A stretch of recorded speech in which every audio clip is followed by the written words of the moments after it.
Stories of Futures Past presents 5 stories featuring For Science! The Wellsprings of Space by Albert Teichner. Come Home from Earth by Edmond Hamilton. Too Close to the Forest by Bryce, Walton and Reynolds. The Minister Had to Wait by Roger D. The Mind Digger by Winston K. Marks. The Wellsprings of Space by Albert Teichner. Originally published in Amazing Stories, October 1961. Narrated by Tom Trussel. The 3 top scientists had come to describe their greatest triumph to the revered Huddleston. After centuries of bitter disagreement, the world's cosmologists were now unanimous in accepting the newly proposed Lowen, Crane and Fitzhugh hypothesis. At 300, Huddleston was doddering towards death, but the great man certainly deserved to know in his more lucid moments that the problem he had outlined long ago were finally solved. He had been the first to prophesy that all parsec journeys to the stars must fail, because each spaceship would steadily lose electrons to the weak magnetic field of the galaxy. The few weakened shells that had managed to limp back into the solar system had proven his point. He was having one of his brighter periods when they came in. Not only were his eyes and wrinkled flesh glowing with pink health, the illusory super health of the very aged, but he knew instantly who they were. "My best pupils," he chuckled, curling his plasti-patched lips. "May your lives be as long and as happy as mine has been." Lowen, 4 square solid and close to 7 feet in height, almost automatically became the spokesman for the trio. "We have the best news of all for your final phase," he said with bluff kindliness. "The electron leakage problem has been solved." The old man's eyes widened, and a network of hair-fine lines proliferated around them. "It can't be done," he said, wistfully gazing out his window at the night sky, then at the shelves of antique bottles that ringed the room. "We're the eternal prisoners of the solar system. You shouldn't tease an old man." They exchanged knowingly sympathetic glances. None of them could ever be the great pioneer that he had been, but even a midget standing on a giant's shoulder could see further than the giant himself. "We now know there is continuous creation of matter out in space." Lowen paused dramatically for the point to sink in, but the ancient only continued to look incredulous. He hurried on. "It was simply a matter of incorrect methodology, learned master. We have always assigned too many of the decision functions in this area to computers when it was too purely a creative problem for anything but human minds." Huddleston had suddenly become serious. "That could make a difference. Well, I haven't given a moment's thought to the whole matter for 50 years. Much too exhausting when you're having so many prosthetic operations.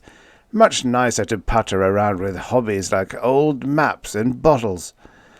But, gentlemen, just before I gave up, now it's clear as if it were yesterday. I remember thinking what you've just said. This problem's too basic for automated analysis. If I'd only been less tired. But by then—" "You'd already done more than your share," Fitzhugh consoled him. "And we have more precise instruments now. The big breakthrough came on the data from the newest Jupiter observatory. Every once in a while it would pick up unaccountable Doppler shifts from the direction of Arcturus, but the disturbing area was too small for an accurate fix at such a distance. That was the beginning. Crane and I worked out the rest, but Lowen made the great practical achievement. Together we achieved a hypothesis that proves beyond any question that the universe has no beginning, will have no end, and is constantly receiving new matter as it expands, matter from other dimensions. In a word, continuous creation. You can imagine the uproar at first, Lowen grinned, especially since the Big Bang Theory has held the field for 2 centuries. That's why we had to tell you quickly. You never surrendered your mind to any dogma, always kept it open. Huddleston spryly took the sheaf of reports that Lowen had been holding and started to glance rapidly through them. Brilliant! Brilliant! What I'd give to be young again. You'll tire yourself, Fitzhugh said. We didn't expect you to do an analysis. Nonsense, the old man snapped waspishly. This gives me new life, just seeing what you youngsters are up to. Of course, though, continuous creation can't make any difference as far as a parsec travel is concerned. But it does, they all shouted. Huddleston laughed. Now, gentlemen, just because hydrogen atoms are springing into being from nothingness throughout space doesn't mean... That's not how it is, Crane said, speaking down to Huddleston as if he were the tallest man in the room, not the shortest. Lowen has shown that continuous creation does not take place everywhere. That's his great practical discovery, and... It happens at specific, restricted points, Lowen broke in. Great streams of hydrogen and free electrons welling into our universe the way water does out of dry ground. Huddleston let the report slip from his hands onto a table and stared at them. He was very pale now. My God, I think I see what you're getting at. They considered each other, bewildered by his reaction to such good news. You must be missing the real point, learned master, said Lowen. The Wellsprings are spaced at approximately 1 million parsecs apart. I've already pinpointed hundreds of them. We established the first one from the Jupiter readings, and the rest practically map themselves out. It has checked out a dozen different ways. That was one place where the computers could handle the job. On the checkout. He tapped the report with his thumb. Nodes of life-saving electrons across the deepest reaches of space. Where each spaceship can bathe its weakened structure, suggested Huddleston. Refill every lattice gap where electrons have dropped out. Exactly. You still can always see to the heart of the matter, learned master. Huddleston sank into a chair, shaking his head as if dazed. It won't work. Why not? They demanded, astounded. I don't know. I just know that it can't work. You never get something for nothing. What would you lose at each wellspring? Nothing, Lowen insisted. You see, the ship's structure would be strengthened as the empty electron positions were refilled. Then we would shift back into hyperdrive and move on to the next wellspring. The ancient system of caravan waterholes, but on a cosmic scale. The old man pounded the table energetically. No. Oh, I'm willing to accept your calculations as far as they go. You're all excellent students, and have had distinguished careers, and you're in your 80s at the first peak of vigor. But nothing can be this convenient. I sense that the problem lies... He was chalk white now, his hands shaking. Lies in those maps of ancient Manhattan. Did Broadway go into Grand Central, or stop at North Michigan Avenue? Annie! He shouted. Where are the subway maps? His niece came running into the room, carrying some rare antique maps, and gasped as she saw him. You'll all have to go, she whispered. I've never seen him this bad before. Here, Uncle, here are your favourite maps. He took them from her with quivering fingers, mumbling something about it being time. One more question, Lowen persisted. She whirled on him, anger making her look much younger than her nearly 2 centuries. Get out of here, the whole bunch of you, distinguished men. Haven't you the sense to see how he is? All he wants now is his little hobby."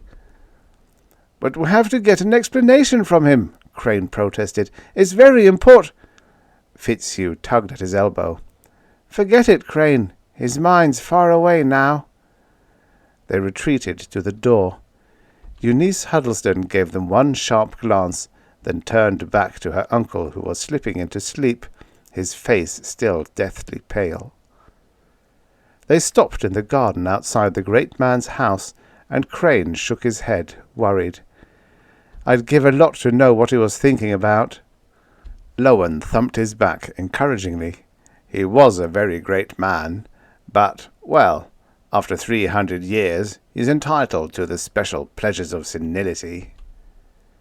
"He seemed so lucid for a while," Fitzhugh said.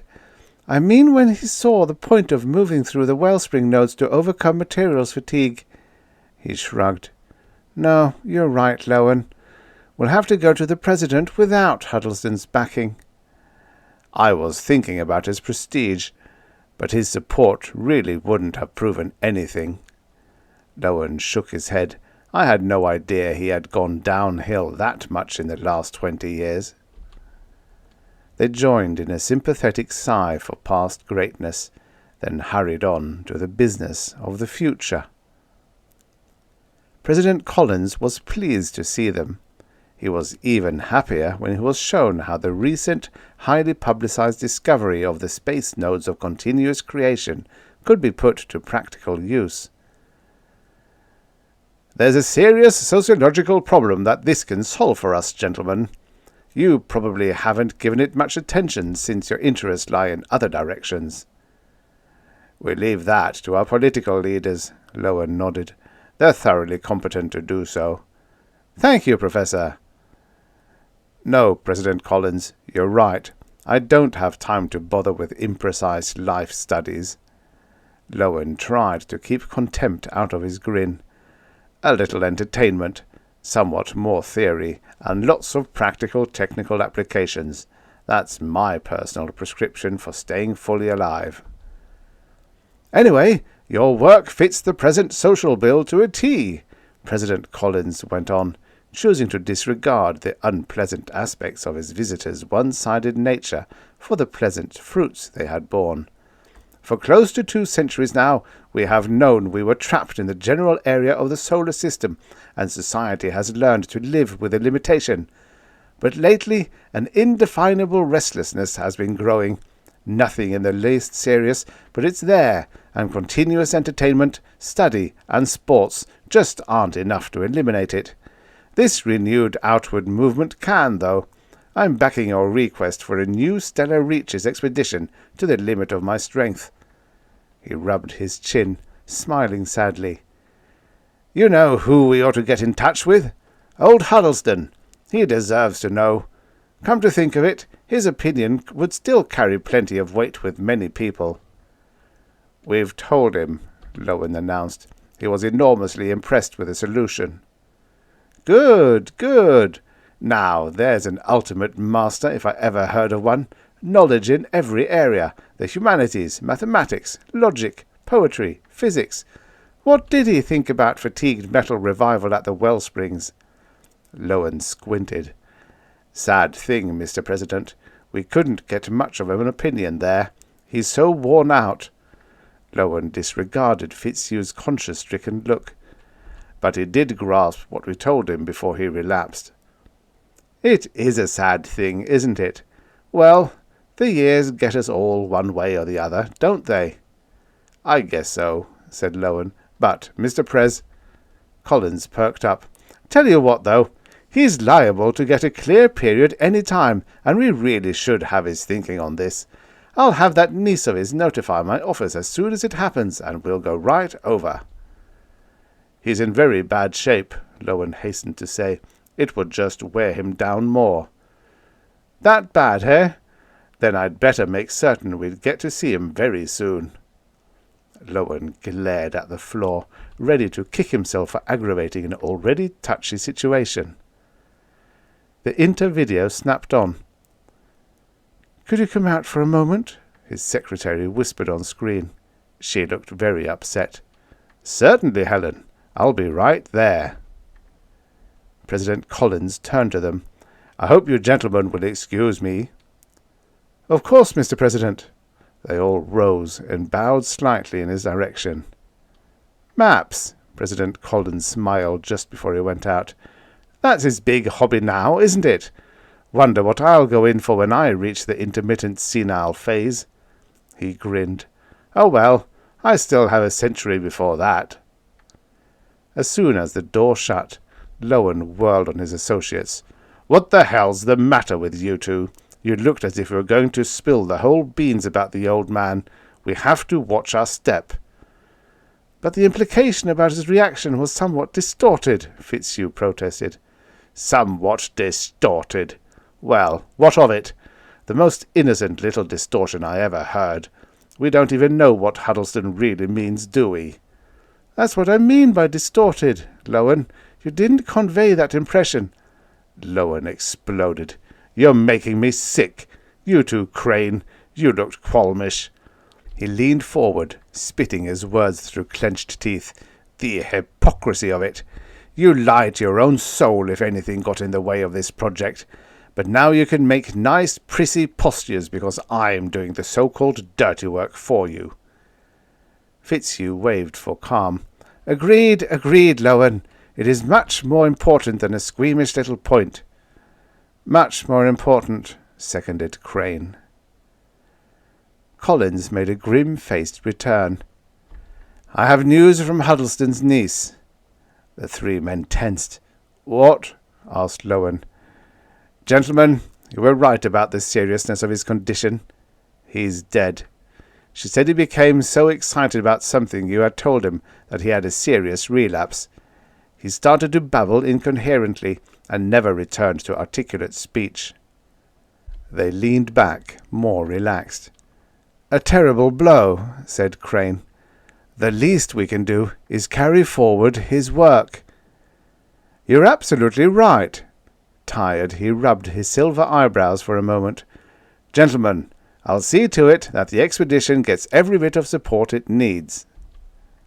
The next month was one of unaccustomed excitement for the tranquilly routine existence of human society. First, the death of the one survivor of the earliest generation of learned masters, and then the announcement about the renewed thrust to the stars that was to be enacted by the three men who had made it possible. There was talk for a time of constructing a larger ship that could carry a full crew complement, but Lowen's arguments had quickly overcome such objections. For one thing, design and execution of the project would take many years. For another, it would require vast expenditures even in the preliminary stages. "Of course, the effort is worth any amount eventually," Lowen had been the first to emphasize.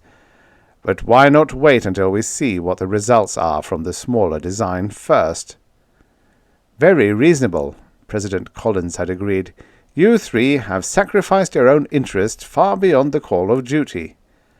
This devotion reinforced his decision to have the three men named learned masters before their theory was put to the ultimate test, a move that had been hopefully anticipated in their calculations. Here, though, some public opposition did develop. No one has ever been named a learned master under the age of 150, a few people pointed out. Now, suddenly, we are told 3 men, none of them more than 85, should be so honored. Even the great Huddleston never had that. But President Collins expressed the feelings of the overwhelming majority of citizens when he said, "The successful accomplishment of the task these men have set themselves will be an even greater achievement than that of their first teacher." His viewpoint prevailed, and after much grumbling, the Solar Institute of Learning unanimously confirmed their nomination for supreme honors. The ceremony took place 4 months after construction on the new cosmos had begun, and was celebrated in the great hall of the Institute. The world's most important figure in each major field of thought, usually a doddering oldster, gave a confirming speech, and the accompanying 3D explanations enthralled billions who suddenly discovered how bored they had been for the past century. The only flaw in an otherwise glorious day of festivities was a refusal of Eunice Huddleston to participate. She issued no public statement, but they knew well enough that she still insisted they had somehow upset her uncle, and that, if his death could not have been avoided, his final moments could have at least been happier ones without their intrusion. Her abstention almost upset Fitzhugh. Still, he managed to console himself, she'll see the matter in a different light once we get back. Lowen, though, remained altogether undisturbed by the development. I feel like a distinguished oldster and like a vigorous youngster both at the same time. Learned master! Oh, my colleagues, how we've managed to speed things up. Which just goes to prove, Crane laughed, that you really can have your cake and eat it. Planning their flight was much simpler than it seemed to the non-specialist public. Very little of a new nature had been added to the ship's design beyond what had been known for a long time, and there was no doubt that hyperdrive speeds far beyond those of light were possible if the proper carrier components were selected from those that averaged out to the normal 186,000-mile limit. That had been mastered a long time ago. The only doubt had been about the ability to return. Now that was dispelled, and they could safely plan to reach a point close to the galactic center and return within 7 weeks. No calculations had been left to chance.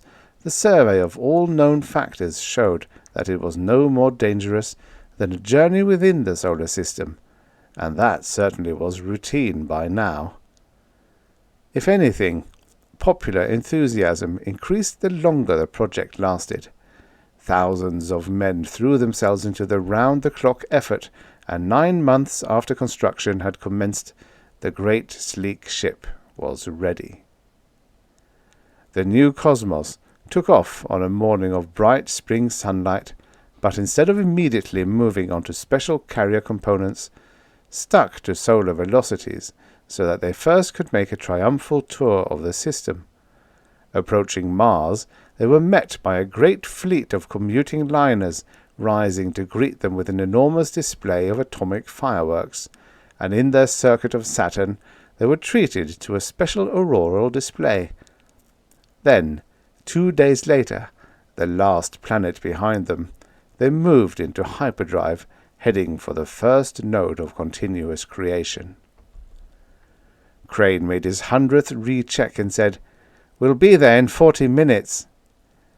Outside, the nearest stars had become tiny beeps of light, visible only for microseconds, and only those of the farther reaches accompanied them fixedly on their way. Lowen gave regular 2-minute interval readings of structural fatigue. The electron loss is within 1 part in a million of estimate, and the error is in our favor. We can proceed 5 hours without danger." Fitzhugh beamed his contentment. "So much margin of safety. It's a beautiful universe." They established voice contact with Earth on the carrier components and spoke all at once into the receiver as the "Are you all right?" query came. "Never better!" they shouted. Lowen was the first to pull himself out of their attack of space ecstasy. "We will start sending data following the first node," he intoned. 20 minutes to first report."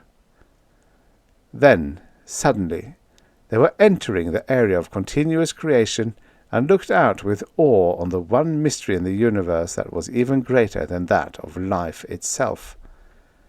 The electron loss started to ease off at an accelerating rate, reached balance, and finally moved into active acquisition. All around them, the latticework of matter that was the new cosmos was filling up again.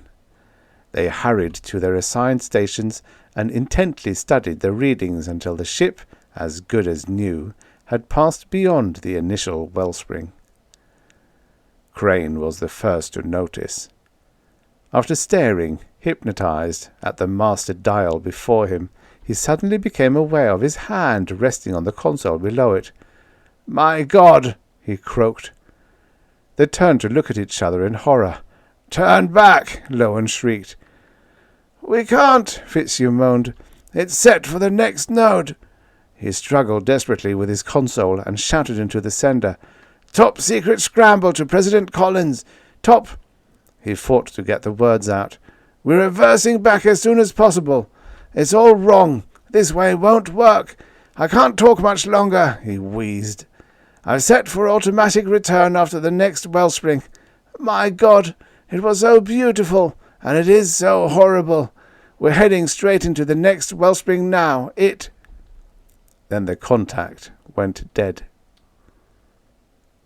5 hours later, the great ship, undamaged, made a perfect automatic landing at the precise point from which it had left.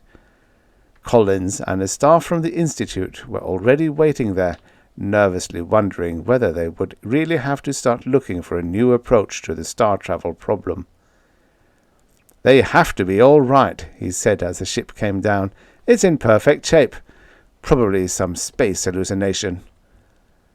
As they moved toward the craft, the exit hatch opened, and 3 wizened men came creeping out, leaning forward as if they were resting on canes.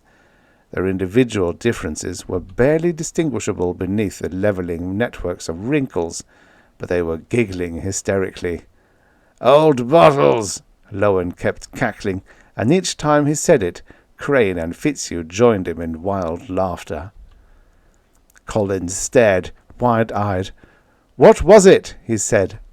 Lowen squinted at him, and there was the slightest glint of recognition as he became briefly lucid. "Ah, yes, we didn't get it for nothing. We had to pay with—" The glint disappeared, and he laughed. "Old bottles! I'm going to have the biggest collection in the world." "What happened?" Collins pleaded, knowing even then that he would never get another rational word from any of them. "Me too! Old bottles! Collect them! Maybe maps too!" "They've gone insane, and they've become diseased," said a man from the Institute, shrinking back in disgust. "No, not that. Not really that. It's something else. They're only very old." And in the split second of his saying that last word, Collins knew what it was, what they had paid with. It was the only thing with which you could buy matter. Time. The end. Subscribe for your daily stories of futures past. And now, for the next story. Come Home from Earth by Edmond Hamilton. Originally published in Thrilling Wonder Stories, February 1947. Narrated by Tom Trussel. They will be condemning Dr. Dixon's experiment by now. He'll be blamed for what happened to me. The newspapers will yelp, "Young scientist loses mind as result of rash experiment." They will be wrong. I didn't lose my mind. It would be much truer to say that my mind lost me. Let me go back. I was Fred Ellis, 30 years old, instructor in psychology at Midwestern University. At least, that's who I thought I was. Dr. Francis Dixon, head of our department, was a dark, keen, brilliant man who was out of place in those poky classrooms. But he and John Burke, the assistant professor, carried on much private research. Dixon's work was usually way over my head. His ideas were brilliant, if unconventional. Burke, a blond young giant with a strong faculty of imagination, understood him better than I did. I was the plodding, patient type of scientist, I'm afraid. But I intensely admired Dixon and listened with deep interest to his theories and suggestions. One night, talking with Burke, he came out with the most daring suggestion of all. Burke had made the trite remark that mind is just a function of the physical body after all. "How do we know it is?" Dixon demanded. "All good little modern psychologists repeat that, but how do we know? It may be that mind and body are wholly different individual entities." Burke gaped at him. "But that's going back to old-fashioned nonsense. How could mind and body be different entities?" "Ever go deep-sea fishing?" Dixon asked him unexpectedly. "Fishing?" repeated Burke. "Down off Florida. You catch big sharks and sea bass that have remoras, or suckerfish, a foot long solidly attached to their sides. The remora is part of the shark, yet they're different entities. Termites have flagellates in their body who digest the wood the termites eat. Leguminous plants live in mutually profitable partnership with nitrogen-fixing bacteria, the plants fixing carbon and the bacteria nitrogen." "I'm not a sophomore," Burke said a little resentfully. "You can mention symbiosis without defining it for me." Dixon laughed. "All right, I'm talking about symbiosis, the ability of two entirely different species of creatures to live in closest conjunction, one inside or attached to the body of the other." He lighted a cigarette and looked at us. "Suppose the mind and body also are two different species of living creatures, two utterly different species, living together in symbiosis." Of course, the idea seemed a little crazy to me at first, and so it did to Burke. "That's a wacky theory, Dixon. You can see and handle a remora, but who ever saw or handled an individual human mind?" "Who ever saw or handled a radar beam?" retorted Dixon. "But we know it's there. Maybe your mind falls into the same class, a living individual creature, not of ordinary matter, but of non-material photons." I became so interested, I ventured a question. "If my mind and body are two different creatures, how come I don't know it?" "Don't you know it?" he said. "You do know it, Ellis. How many times has your reasoning mind urged you to do one thing, while the instincts of your body led you to do another? Mind and body are always at strife in all of us. It's been so in all human history." He seemed to kindle to his own idea. "Why is it that of all animals only Homo sapiens had what we call a conscious mind? The explanations of the biologists are pretty hazy, for they don't really know the answer. Suppose the answer is that the human body is the only one in which the individual living mind can live in symbiosis." Burke was still unimpressed. "That's just the old dualistic theory of Descartes, at bottom." "The old has a habit of becoming the very new in science," retorted Dixon. "Dr. Alexis Carrel was a pretty modern and famous scientist, and Carrel, speculating in one of his books on the riddle of mind, suggested that a mind might be an immaterial being that somehow inserts itself from outside into the human brain and dwells there." I was deeply interested. "Is there any way you could prove or disprove the theory, Doctor?" I asked. Dixon shrugged. "How are you going to prove it? Forcing the living mind temporarily out of its comfortable symbiotic partnership in the body might prove it. But how can you force out a thing of immaterial photons? Nothing but electric force could do it." That moment, as it turned out, was the beginning of the stunning events that followed. Until then, Dixon had been merely hypothesizing, but now his dark face changed, and he was silent in intense thought. "I believe," he said finally, "that it might be done, by amplifying the electroshock treatment used on psychotic patients by Saletti and Bini in 1939. You remember their patients could remember nothing of elapsing time while under shock. Their minds must have been out of their bodies for a moment." Suppose I increased the electroshock strength to force the mind out a little longer. The subject, when he came back to normal, might then remember his sensations as a disembodied mind. Burke slowly nodded. Sounds possible, but you'll never find out. You've no one to test the idea on, and never will have. I don't know why it was that I didn't hesitate a moment in speaking up. I had not the slightest doubt.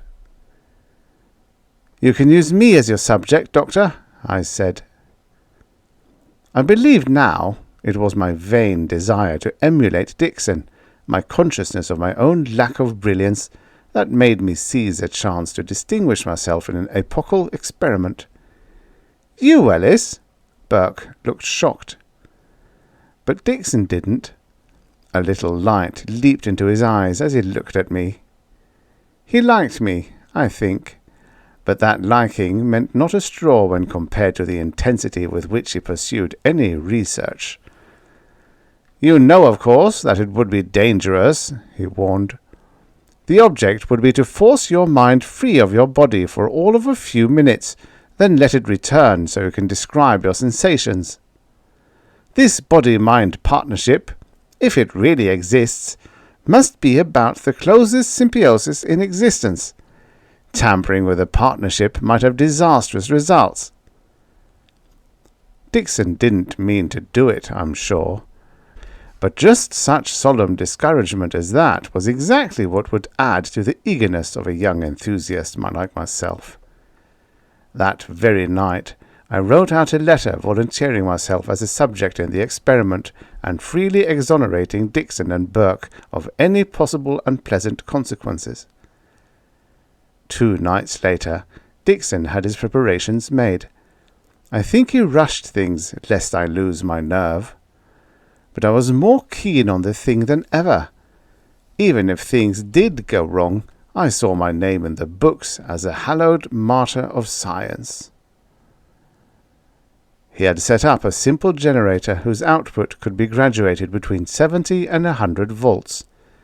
I lay down on a table, and he and Burke attached 2 rubber pads faced with copper to my temples as the electrodes. Dixon repeated his final instructions. At the slightest crook of your finger, we'll cut the current, Ellis. If you feel any dangerous sensations, don't hesitate. He called then. All right, Burke, the switches. I feel more like an executioner than a scientist, Burke growled. The generator was already humming. Dixon fed the current so weakly at first that I could feel only a tingle in my nerves. It'll take more than that, I told him, grinning. He jumped his rheostats a little. The tingling in my nerves and brain became much stronger. I felt an odd, dizzy sensation. It got more pronounced as Dixon let me have the current in stronger and stronger jolts. The whole laboratory seemed to dim around me, even Dixon's dark, watchful face blurring to my eyes. For a moment I felt panic. After all, there was something gruesome about trying temporarily to dissociate my mind from my body. Dixon's voice came through the blur. "All right, Ellis?" he asked. Pride made me conquer my panic. "Go ahead," I murmured.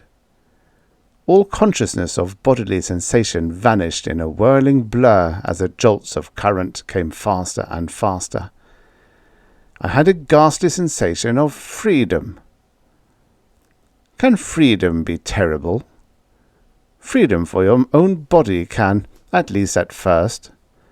That was what I was feeling. I seemed to float in a whirling, throbbing haze. Then my strange sensations cleared a little. I was still in the laboratory, but now I was floating several feet above the table and the limp body of Fred Ellis. I couldn't see or hear or use any other ordinary bodily sense, yet I felt my surroundings as clearly as though I saw them by means of unguessable senses in my immaterial being. I was still I, but somehow It was now a different I. I felt connected to the limp form of Fred Ellis below me only by a tenuous thread. Dazed, bewildered by the change, as I hovered there, I sensed a sudden clear question from close by. "Has your host died, comrade?" I didn't hear that, and it wasn't in words. It was in thought, or thought force, that I automatically received. In the same way, I was conscious now of another immaterial being like myself hovering close to me. He couldn't be seen any more than I could, but he was there. And he was completely free, not connected as I was to a lax human body. "Has your host died?" he asked again. Dazedly, without realizing what I said, I answered in thought. "No, he is not dead. I am still linked to him." "Have you been here long, comrade?" came the question. "I am Clon, and I am newly come from Arles." Arles? That name was like a trigger in my hovering mind, unloosing a strange dim flood of memory. "I am Trussel, and I came from Arles ages ago," I exclaimed. "Only now do I remember. There is horror here." Crash! It all ended suddenly. I was Fred Ellis, dazedly opening my eyes on the table. The thunderous crash had been merely the click of a switch. "Ellis?" Dixon was sweating as he chafed my wrists. "Ellis, are you all right?" I stared at him in a frozen fashion. "You brought me back into my body?" "And just in time, I'd say," exclaimed Burke. "You were in a ghastly coma. I insisted we cut it short." Dixon had seized eagerly on my words. "You mean you were really out of your body? Your mind was free for those moments?" "Only partly free," I mumbled. I was still linked to it. But even so, I was just beginning to remember something. It was fading in my mind, even as I tried to tell about it. Frantically, I sought to grasp those vague, vanishing memories. Something about a place called Arles, and I thought my name was Trussel, and I can't remember now." "Ellis, try to remember," Dixon urged. "Think hard, man." The harder I tried, the more swiftly receded those fast-fading memories. It was all gone already from my brain. We talked it over for hours that night, after I had recovered from my shakiness. "We stumbled onto experimental proof of the most revolutionary theory in scientific history," Dixon said. "Proof that the mind is a wholly different species, an entity from the human body, and is merely a symbiotic partner of that body." "Good heavens! Think of all the things that it would explain. If you could only remember more, Ellis. Think again. What was it about Arles?" Arles? The name vibrated in my thoughts like something faint, far away, heartbreaking. Did you ever try to remember something and couldn't, yet the very thing you couldn't remember made you feel sad? It was that way with me. I knew that Arles meant something to me, something wonderful and terrifying, but I couldn't remember what it was. "There's a possible explanation of your quick forgetfulness," said Dixon finally. "The mind entity, once it is inhabiting the human brain, is so far overcome by the human animal's rudimentary nervous currents that it is drugged, inhibited. That would explain why young children, whose human brains are not yet fully developed, continually have strange, fanciful memories of other things, of queer places that they call fairylands." Burke nodded thoughtfully. "You mean that in infancy the mind partner of the symbiosis is not so inhibited and can still remember its own past? Maybe Wordsworth was right. Our birth is but a sleep and a forgetting. The soul that rises with us, our life's star, hath had elsewhere its setting, and cometh from afar." "Something like that," Dixon affirmed, pondering. And when the mind gets almost free of the body partner, as Ellis did, then it can remember. I told him, if you had used a little stronger electroshock, if I had been free altogether, I know I could remember more. Burke looked doubtful. What good would it do you, since you'd forget it all again when you come back into your body? Dixon quickly figured an answer. If the free mind is a group of photons, as we believe, it could interrupt a sufficiently sensitive photoelectric beam and actuate a relay to a telegraph sounder. Ellis could signal us that way by the Morse code. He could tell us right at the moment what he remembers, before he returns to his body and forgets. If you'll fix up such a device, I'll try the thing again, I promised. It was crazy of me to make that offer, I felt. The dim unearthliness of my experience should have been enough for me.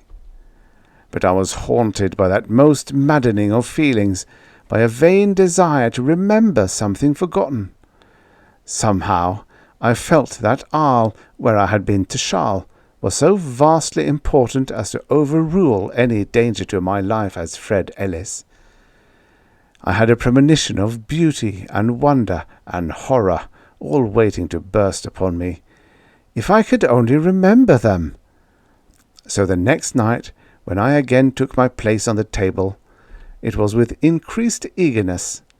Dixon had showed me the beam of photoelectric force now crossing the room just above the table. You said that as a mind you were aware of locations and could move, Ellis. Well, if you can move into this beam, it will actuate the telegraph sounder and signal us. Send us, if you're able, an exact description of just what you feel and remember. We'll take it down, and when you return to your body, it won't matter if you immediately do forget everything again. He turned on the electroshock current, and I felt again that sharp tingle in body and brain. Again my senses blurred. The laboratory swam about me. I was whirling through dimness. The pressure of the jolting current mounted and mounted. I felt an intolerable sense of strain, then a sharp, sudden release. I was completely free of Fred Ellis's limp body now. I, to Charles the Arlen, who had inhabited Ellis's body for 30 Earth years. Comrade, is it you again? I recognized instantly the mental voice of Clon, who had said he was newly come from Arles. From Arles? Memory began to rush over me, memory that was heart-breakingly vivid. I remembered Arles.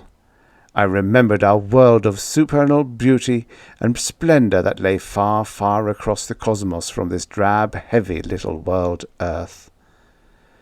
Arles, world not of solid matter, but of free electrons, floating like a glorious sphere of light in the glare of a great white sun. Arles, wondrous globe of ever-shifting colour, light and beauty. And I was an Arlen. I was one of the race that had evolved there as individual intelligent photon groups, immaterial photon beings living immortally in our radiant ethereal world. Comrade, I sense your trouble of spirit, came the cry of Clon. What is wrong? You have just come from Arles, you say? I cried. You must go back there, back to Arles before you are trapped on this world. Are you mad, comrade? He asked wonderingly. Why should I leave when I have come to gather new experiences on this world? To gather new experiences? Yes, that was the passion of all us immortal Arlens. For ages, beating our way out through the cosmos on streams of light, we had visited other worlds. We had entered the bodies of their material creatures and had lived there with them in peaceful symbiosis, garnering many rich new experiences. And that was why we had come to this planet Earth long ago. How well I remembered now that I, to Charles, had been one of that very band of Arlens who first had visited this planet. This world, Earth, must yield fascinating experiences, Clon was saying, for no Arlen who came here has ever yet returned. You do not understand, I cried. When we came here first, we picked a species of ape creature as the most suitable symbiotic partners and entered their brains in the usual way. We intended only a customary temporary stay. But we were disastrously entrapped. This ape species has no true intelligence, but they have instincts of surpassing nervous intensity, instincts of greed and lust and hatred. And that bestial nervous influence warped the symbiosis we intended, distorted our own intelligence, inhibited our thinking until we forgot all about Arl. Yes, we forgot Arl, forgot our own identities, and thought of ourselves only as the minds of these ape-like creatures. And each of us, when his symbiotic partner died, remained so dazed and drugged that he merely drifted on to another ape host, another partner. Clon's horrified thought came, "But then why is it that you are able to remember now, Trussel?" "Because the shock of force that released me from my ape host dissolved the inhibiting effect and made full memory return to me," I told him. "What are we to do?" cried Clon. "Anyways, we have supposed that symbiosis with these earth creatures must be richly rapturous, since no Arlen ever returned from here. Arlens have come here in millions for that reason, and more will come." "No more must come," I told him. "You and I will return at once to Arl to warn all our race of the horrible trap of Earth. At least we will be able to prevent any more of our race from coming here," I added. "And before we leave, I will make an effort to save all the millions of us who remained trapped here in the dazing symbiosis with the ape creatures. If I could make them all remember their true identity, they might be able to break free of this bondage. That is why I, Trussel of Arl, am utilizing the photoelectric signaling device to send back this last message before I leave Earth forever. You who are listening to my signals, Dixon and Burke, you others who will read this account when it is published to the world as I beg them to do, all of you, heed my plea. You are not Earthmen, as you think. Your brute bodies belong to Earth, but that within you which is the real you has no connection with this planet. You are Arlens, members of the greatest and most glorious race in the cosmos, immortal individuals trapped by chance in the bodies of brute beasts here. Try to remember, you who read these words. Try to remember Arl, a glorious world of ethereal radiance from which you yourself came long ago. Break free from this sordid symbiosis and come home. Come home from Earth. Come home across the cosmos to the undying beauty and wonder and peace of your own native world." The End. Subscribe for your daily stories of futures past. And now, for the next story. Too Close to the Forest by Bryce Walton and Al Reynolds. Originally published in Fantastic Universe, July 1954. Narrated by Tom Trussel. I won't forget that evening of the big experiment. If the truth is ever known about that evening, maybe the world will never forget it either. I got there first and went into the hall they'd let Dr. Marston have for the evening on the Revere University campus. Dr. Marston was sitting there alone behind a table with a few papers in front of him. A single lamp burned that spotlighted his face like some old classic sculpture in a gallery. That's the way I remember him. Small, with delicate yet lined features, and his hair still dark, and his eyes bright and even darker from peering beyond the frontiers of the human mind. I never saw him again after that night, not in any way I want to remember. He offered his hand. It was hot and damp and shaking a little. Tension had drawn his mouth tight, even when he managed to smile at me and indicate a chair. I sat down. "I'm so glad you're here, Max," he said. "It is right that you share in this triumph." I could feel the tension behind his words. It was the climax of his life. He would either vindicate himself or go disgraced into oblivion. He didn't have to explain any of this to me.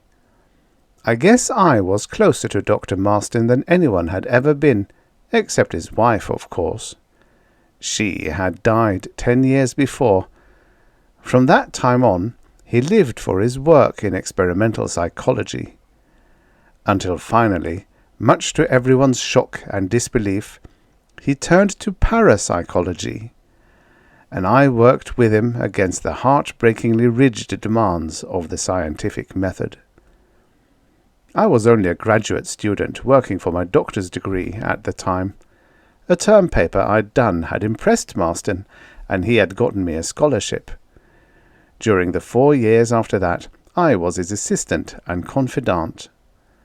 That is, I was until he got completely wrapped up in parapsychology, extrasensory perception. At that point, he abruptly dismissed me. I knew why. I argued about it, but he was adamant. He knew what experiments in a field tinged with mysticism and the supernatural might do to my scientific professional career, as it finally did to his. He didn't want to involve me. He was ostracized, dismissed from the university as a faculty member. The scientific world depends on its open mind within the bounds of its own techniques. But the unknown worlds of the human mind are sometimes very hard to fit into the rigid scientific disciplines and methodologies. Rhine's experiments satisfies those who want desperately, many of them for highly personal reasons and needs, to believe in extrasensory perception. It doesn't satisfy the scientific mind. Its scientific validity, based on averages greater than those of chance, are not adequate for the scientific method. Too many variables. But Marston had told me he had gone much further than Rhine or his disciples. And now he'd asked me to be here for the culmination of his 10 years of work. "My theories will now be proven," he'd written me. "I want you to see the proof I shall offer on the opening of new worlds of the human mind." He'd published books on the subject, but the world of science labelled them pseudoscience, stuff for the psychic research societies and those who take photographs of ectoplasm. I believed in Marsden, to an extent, but at the same time I doubted that he could prove his contentions. I knew he was staking everything on his faith in himself tonight. The biggest men in science, men who had respected Marsden as a scientific mind until he went off the deep end, they thought, were going to appear, allow him to use them in his experiment to prove his theories. They were big men in heart as well as reputation. But Marsden had done some remarkable work in experimental psychology in the past, and I guess no one, outside of myself, wanted to see him regain his professional respect and reputation as much as did those men. Divaka, Professor of English Literature; H. Morrison, Professor of Biology; M. Borinsky, Professor of History and Specialist in the History of Russia; Billingsley, Professor of Theosophy; Marian Adler, Psychology Professor who happened to have the same surname as Freud's disciple, and there were others. They had all agreed to Marston's request to be a part of his final experiment to prove the existence of mental telepathy. "I'll prove mental telepathy tonight, so they'll have to believe it," Marston said softly. "And think what that will mean. New fields of research will open the gates to human freedom and escape from man's sad mental limitations. It will bring official, legalized scientific research into the mind that will end the ills of mankind." He leaned forward and gripped my wrist. His forehead was wet. His voice was hoarse. "It'll work tonight, Max." "And if it doesn't?" I asked. He sat back, shook his head. "It will," he said. "I know, because I've proven it to myself. But if it doesn't," he shrugged, "I'm through. It will be the end of the road for me." The way he said it, more than the words, frightened me. I knew how intense he was, how much his work meant to him, and when he spoke like that, I feared that Marston had become emotionally unbalanced. "That's ridiculous," I said.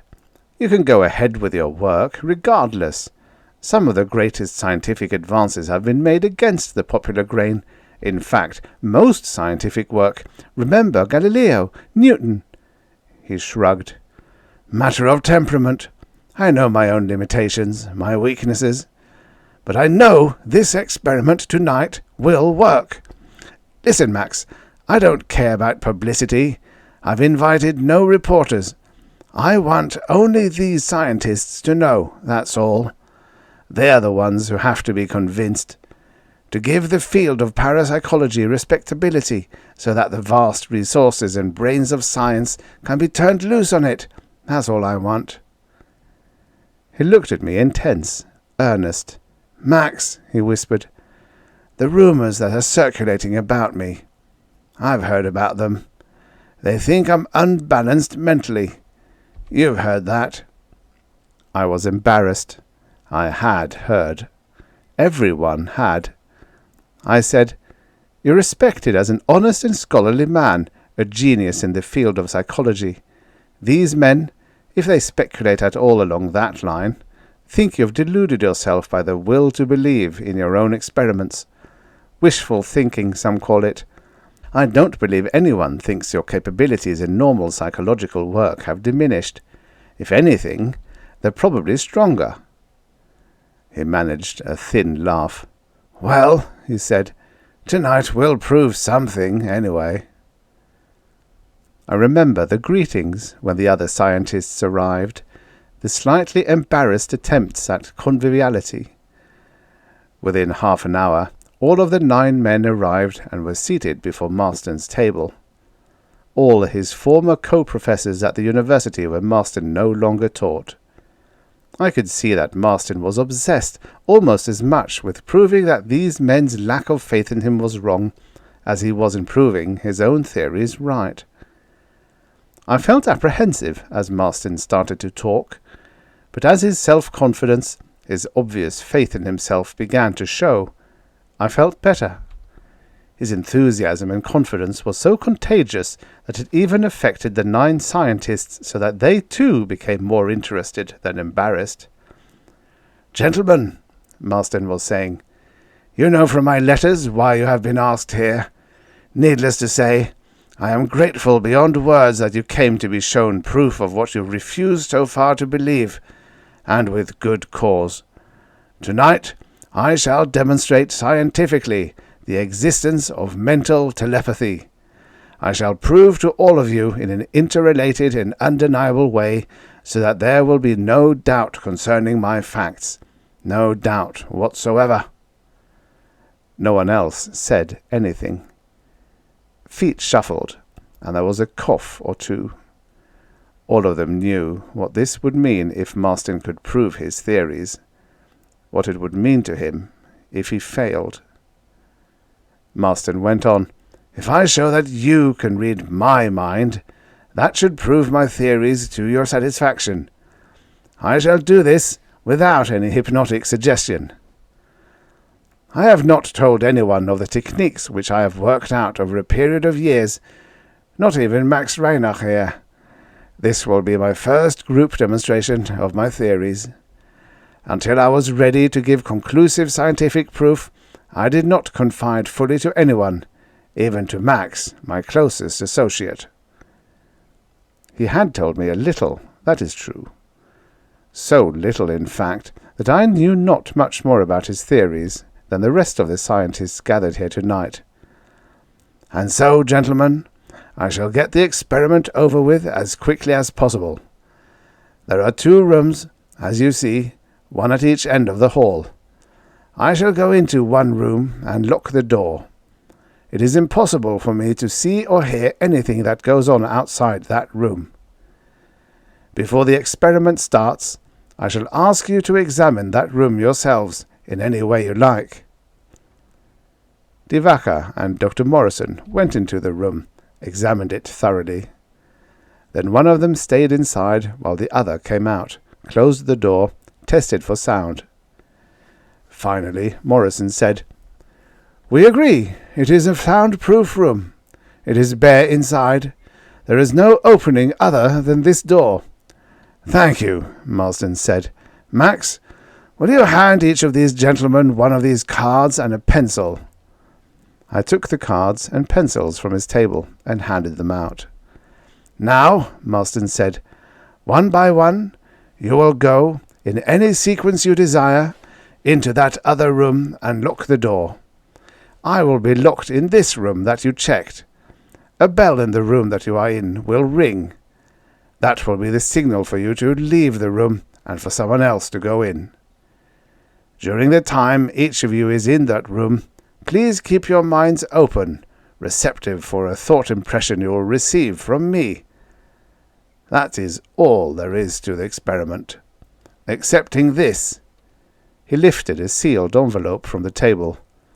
"This contains proof which will verify the success of this experiment. I leave it here. You will, as a committee, lock it in the safe upstairs in the business office. Take it from the safe only after the experiment is over." So the experiment started. I sat over by the wall, watching their faces. I observed the way each man, in his own highly personalized way, got up and played his part in an experiment which he believed to be ridiculous. I remember how each of them looked and acted as they, one by one, went into that room, locked the door, and came out later when the bell rang. I studied closely their faces as each came out. They went in embarrassed silence back to their chairs and sat down, each holding a card upon which they had written the thought supposedly received from Marsden. I felt the terrific tension. The room seemed hot and stifling as Marsden came out of his room finally and went over to the table. His face was pale and moist. His hair was wet and stringy around his ears and over his forehead. The ticking of the clock suddenly sounded louder and louder. The breathing of the 9 men seated there got louder. I could hear my own heart going like a turbine in my chest. Now we waited for Marsden to speak. He glanced at me, motioned to me. I got up and went over to the table. His eyes were dark and bright. "Collect the cards, will you please, Max, and give them to me?" I did that. I didn't want to give them to him. I had a crazy idea of running out there with the cards. Then it would be my fault that Marsden had failed. I didn't believe in Marsden then. I wanted to. I'd worked with him, knew his greatness, his integrity and sincerity. I knew he might be emotionally unstable. I wanted to believe, but I wasn't convinced at all. Man is ever credulous in the wrong place, at the wrong time, about the wrong things. We swallow the emotional screamings of demagogues, reject the quiet discoveries of great men who only do not know the techniques of salesmanship, of propaganda. But I put the cards on the table beside Marsden. Then, as he picked them up, I began to feel differently. I don't know why. Perhaps his bravery, his courage and tenacity, his faith in his own beliefs, overwhelmed me suddenly. I was with him then. Somehow, all at once, I knew he was right.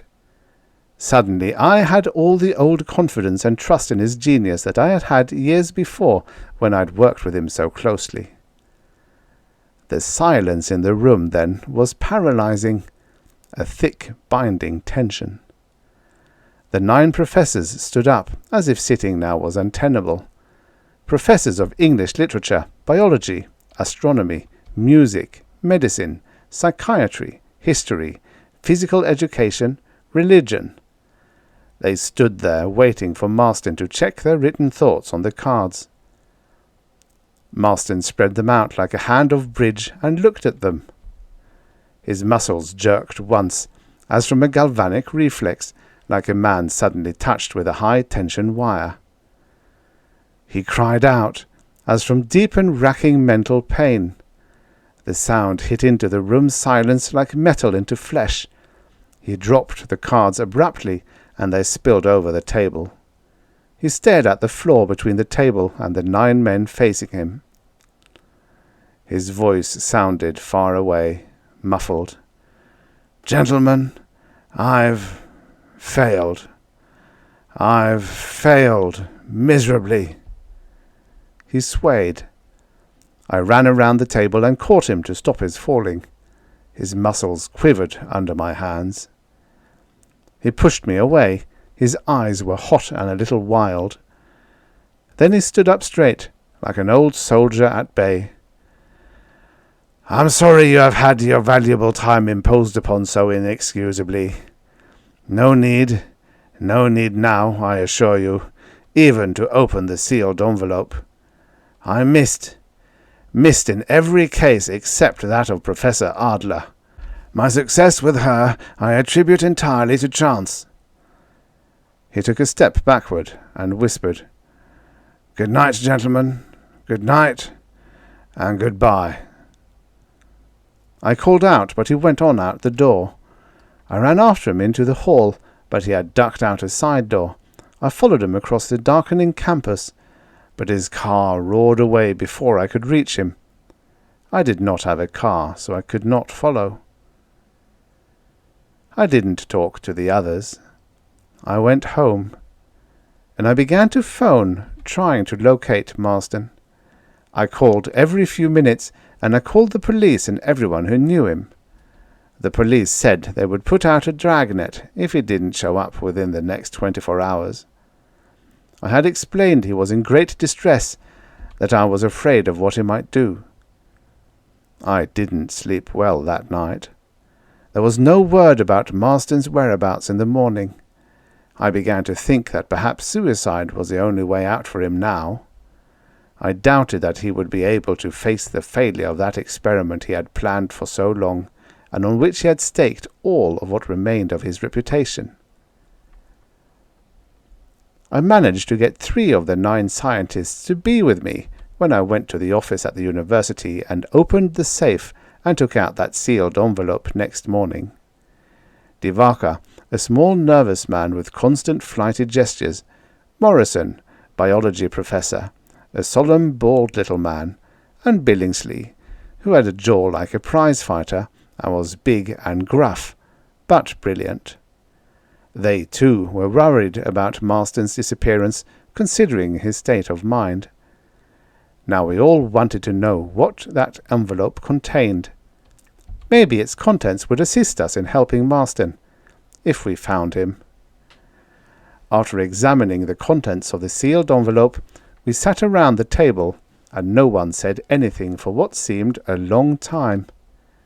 Finally, Divaka said, "He failed all right, but it was a wonderful plan, and certainly we could no longer deny the existence of mental telepathy had this idea worked out as he planned it." Morrison said, "But we must find Marston before he kills himself. He should be institutionalized, now his mental unbalance treated." The others agreed. They began to discuss where to begin the search for Marston. I thought about what we had found in that sealed envelope. Marston had had a great idea, all right. Although the professors had selected their own order of going into the testing room, Professor Marston had arbitrarily numbered each of them from 1 to 9. Using the subjects which they taught instead of their names, he expected to prove mental telepathy. In the envelope he had left this list: 1. Thackeray, Professor of English Literature. 2. Evolution, Professor of Biology. 3. Lungs, Professor of Anatomy. 4. Elgar, Professor of Music. 5. Phenobarbital, Professor of Medicine. 6. Adler, Professor of Psychology. 7. Trotsky, Professor of Russian History. 8. Hockey, Professor in Physical Education. 9. Yuletide, Professor in Theology. Each participant was to have received a specific word or name which was directly connected with his field of teaching. The first letter of each word formed an acrostic reading down, which spelled out telepathy. The cards the professors had handed in were also there beside us on the table. I went through those cards again, slowly, while Divaca and Morrison and Billingsley debated as to the best way of locating Marston. I wanted to do more than just find Marston. I wanted to be able to help him when he was found. The cards the professors had handed in listed what they thought they had received from Marston via mental telepathy. This is what they had written. 1. Shakespeare, Professor of English Literature. 2. Darwin, Professor of Biology. 3. Kidney, Professor of Anatomy. 4. Debussy, Professor of Music. 5. Opiate, Professor of Medicine. 6. Adler, Professor of Psychology. 7. Stalin, Professor in Russian History. 8. Golf, Professor in Physical Education. 9. Christmas, Professor in Theosophy. Each professor had written something similar in meaning to what Marston had tried, through mental telepathy, to put into their minds, except in the case of the professor of psychology. And in that one case there was a direct hit, as Marston had said. Oddly enough, Marion Adler had the same surname as the great psychoanalyst Alfred Adler, whom Marston had chosen for one of his projected thoughts. To me, the results did not seem the complete failure Marston thought them. But of course, Marston had wanted to hit it 100%. Nothing less would have satisfied a scientific mind like his in such an experiment. The acrostic, SDKDOASGX, formed by the words apparently received by the professors in that locked room, was merely a jumble of letters, spelling out nothing of any meaning. Finally, we parted to go our separate ways. I took the envelope and cards and went home. The others, with cars, would search for Marston. I'd forgotten my work, my thesis, everything. I wanted to figure out something, but I didn't even know what it was. I had a most unscientific idea. A hunch.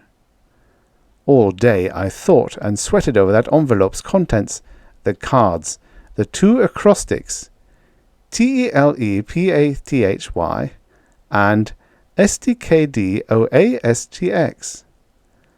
I worked all that day and through the night, but I could make no connection between the 2 acrostics.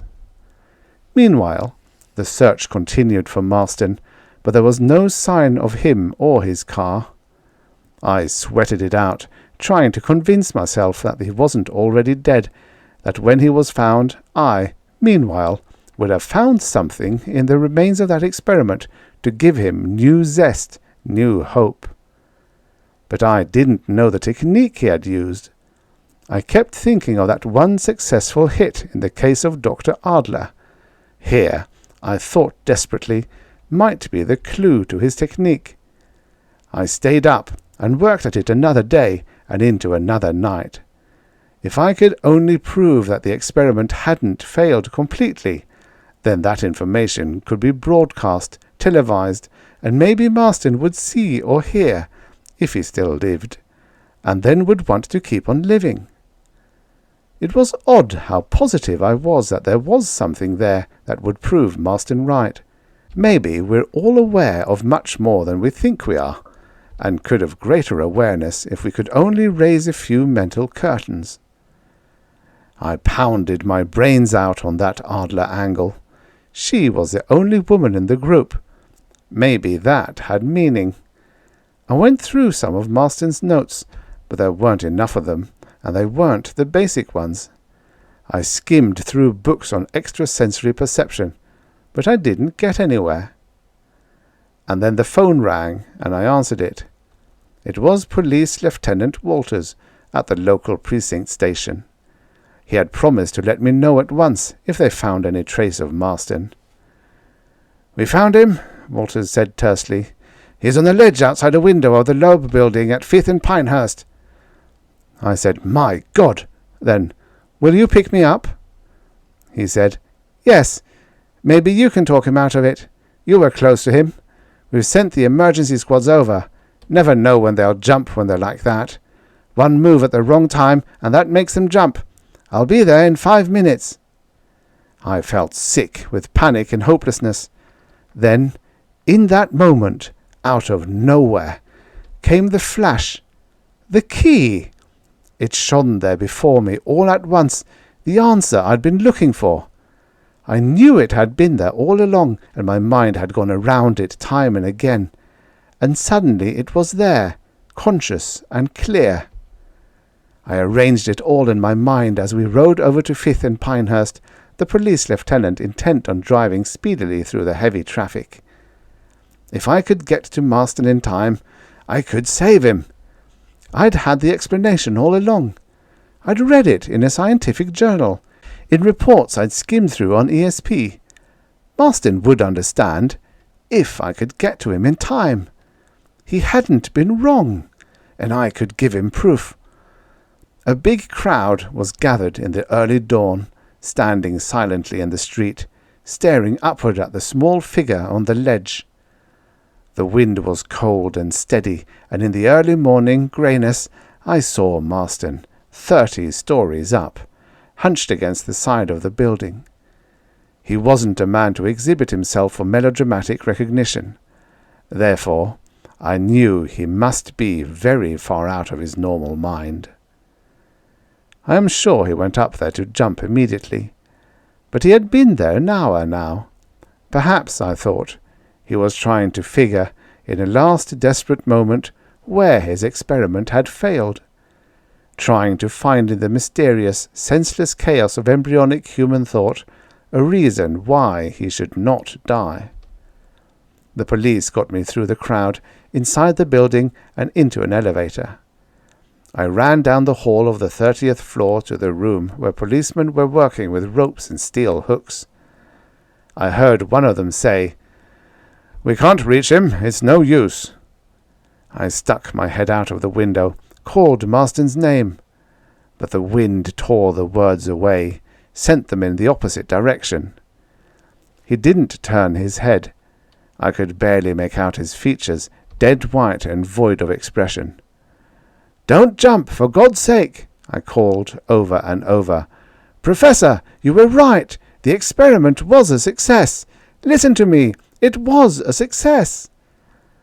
I could see the uplifted faces down below. A blanket, a net they had stretched down there, both looking no bigger than a checker square. Marston didn't seem to hear me, but I kept yelling, trying to make him hear.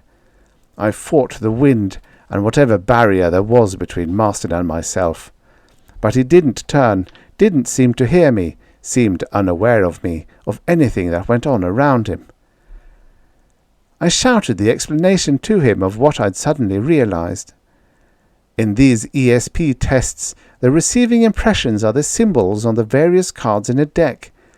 Basically, The tests and ESP experiments all come down to one thing. The participants try, without seeing the cards, to identify the symbols on each card in a deck as they draw them from the pack. In reviewing the results of these tests, it often happens that participants, extraordinarily gifted with what is called psychic ability, have long runs of picking exact cards, but these runs are sometimes on the cards before the one that is being turned, or on the one after the one being turned. In other words, if cards A, B, C, D, E, F, G had been turned, many times the participant will call B when C is turned, C when D is turned, E when F is turned, and so forth. There are various theories for the cause of this factor. It is a factor that comes up time and again. Marston knew that, but in that intense moment he must have overlooked it. It hadn't occurred to any of the others there either. We were all too close to the forest to see the trees. And I screamed at the professor against the wind and the morning.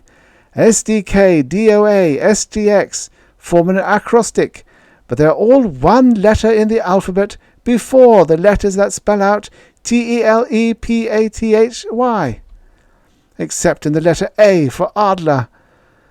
There could not be a letter before A in the alphabet, so there was no displacement factor on Adler's card. Marston, listen to me. Can you hear? Can't you understand? The displacement factor, Marston. The displacement factor. He never saw me, never heard me. Of that I am certain. Everything seemed too late for Marston. I saw him lean forward, drop off the ledge. My words followed him crazily down as he fell. The displacement factor. Maybe before he struck the concrete down there, he realized that he had been right, that the experiment had not failed. I hope so. But I think, in view of his tragic death, that Professor Marston deserves this explanation, this proof that his work was not in vain, and because of what his hypothesis may mean to scientists of the future.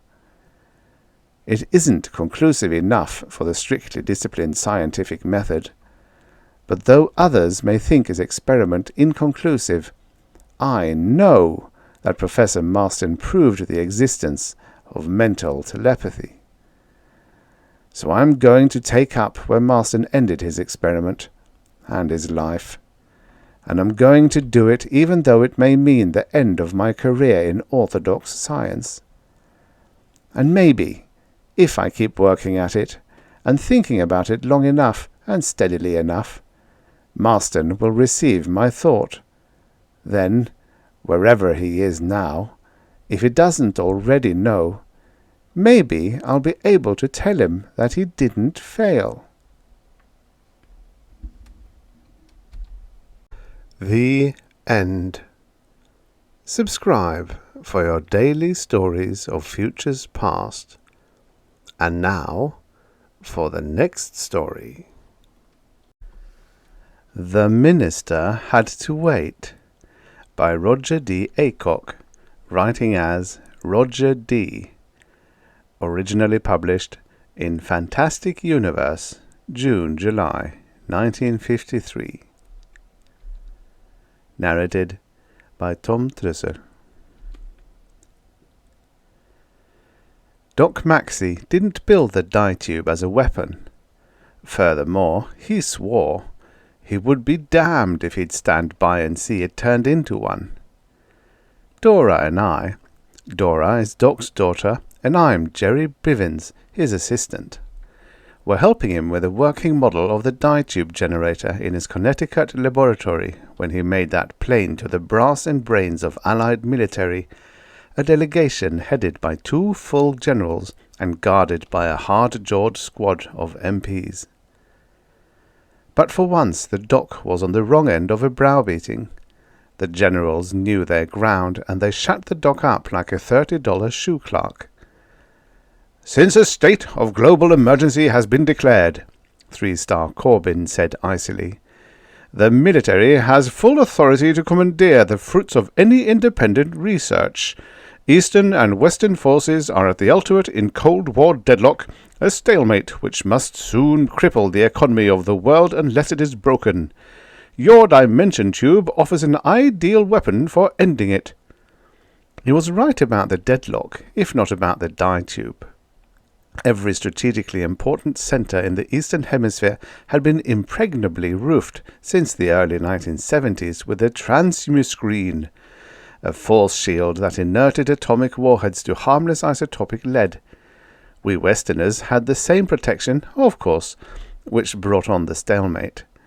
The catch was that neither side could afford to relax its screens for an instant, and the power required to sustain those giant force shells was rapidly exhausting the resources of both hemispheres. Two-star Demarest was more diplomatic than Corbin, but twice as pompous. "As we understand it, Dr. Maxey, this dimension tunnel effect of yours will permit us to dispatch robojet warheads through a cylindrical rift in the continuum of space to any desired part of the globe. A rift large enough would enable us to reach through the enemy's defense screens, short-cutting normal space in much the same manner as two-dimensional ant, which was crawling upon a flat sheet of paper. Could reach the opposite side instantaneously by piercing the paper," Doc finished for him, fuzzing out his scrubby beard like a baited goat. "The two of you sound like sub-juvenile idiots, mouthing moronic oversimplifications lifted straight from the Sunday comic tapes. You disgust me with the human species." With that, he whipped off his bifocals and stalked out. 10 seconds later, he stalked back, prodded by the business end of a neuroblast rifle in the hands of a cold-eyed MP. "Refusal to aid your country at such a time," 3-star Corbin pointed out, "is a treasonable action, punishable by indefinite imprisonment." 2-star Demarest gave him the other barrel. "Stubbornness will gain you nothing, Doctor. Have you considered that our serum and psychocore can easily extract the necessary information from you?" Hard-headed as he was, the Doc read the handwriting on the wall without even adjusting his bifocals. "You may change your minds after seeing the subspace twisters," he said. "Activate the model, Gerald." I flipped the switch on the 3-foot Bakelite cabinet that housed our little dye-tube generator. It sizzled for a moment with a sound like frying bacon and shot out a 2-inch beam from the copper helix at the bottom, a beam as clearly outlined as a water pipe, but which couldn't really be seen because there was nothing there. Don't let that throw you. Just take my word for it. It was a 2-inch cylinder of nothing at all, a clean-cut shaft of absolute vacancy. Until you looked into the twin-prism eyepiece we had rigged up, that is. You couldn't sight directly down the tube itself, because the generator's energy feedback raised a glowing force bubble that hung above the cabinet like a basketball-sized neon bulb. That bubble represented a spherical strain against superspace, so Doc said, in compensation for the forced passage of the dye tube through the continuum of subspace. A demonstration of the first law of physics: to every action, an equal and opposite reaction. 3-star Corbin looked first, pulling his rank. One glimpse of the twisters was enough. He jumped a foot and turned the colour of a dead flounder. "In God's name!" he choked when he got his breath back. "What are they?" "We don't know," I told him, "but I'll give you odds that they wouldn't be chummy if they ever got up here." I knew how he felt. My first sight of the twisters had given me nightmares for a week. I won't try to describe them, because they never looked alike to any two people. Doc said that a description didn't matter, because what we thought we saw were only multidimensional cross-sections anyway. But I wouldn't know about that. To me, they looked like inside-out octopuses. "You see," Doc snapped, bristling his beard triumphantly, "the cross-sections we see of these inhabitants of subspace give no clue whatever as to their true nature. Even you should realize that opening a larger rift into their domain would be an extremely dangerous undertaking."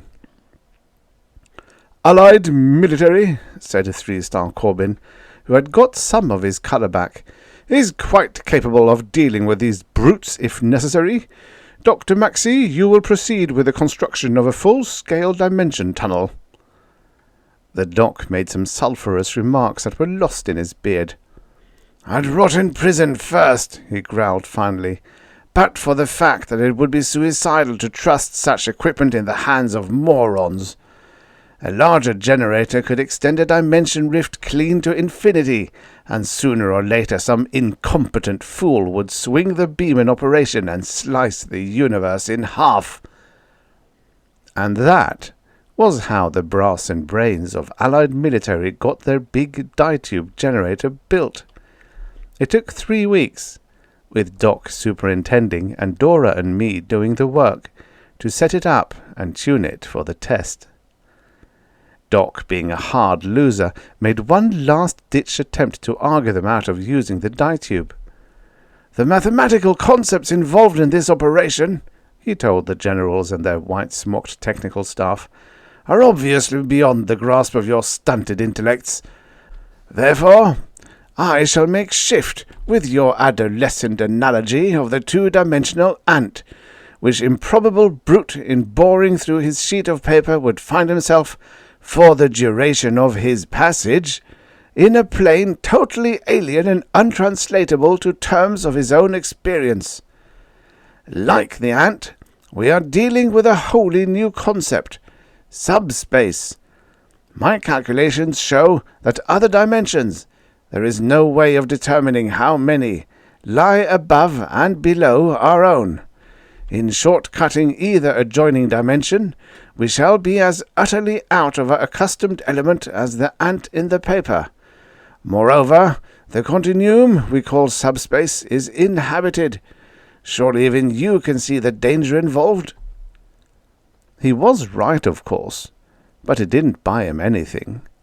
Nobody ever convinced a full general with that kind of argument. "Proceed with the test," ordered 3-star Corbin. There was nothing else for it. Dora clung to my arm, pressing close enough to make me almost glad of the risk we ran, while Doc obeyed orders. Doc, muttering minor blasphemies into his beard, punched the button that activated the big generator, and loosed catastrophe, as the telepapers later said, on an unsuspecting world. The big ditube machine didn't sizzle like the model. It roared. The glowing strain bubble over the generator built up slowly to a humming orange sphere 10 feet across.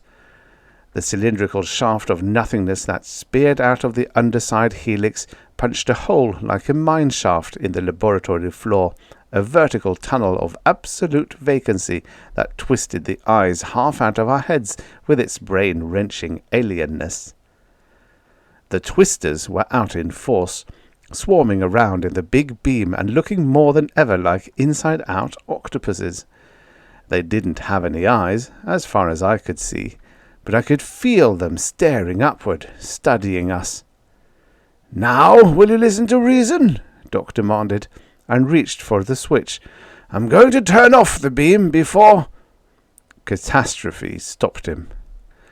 The big orange strain bubble over the ditube generator exploded like an A-bomb.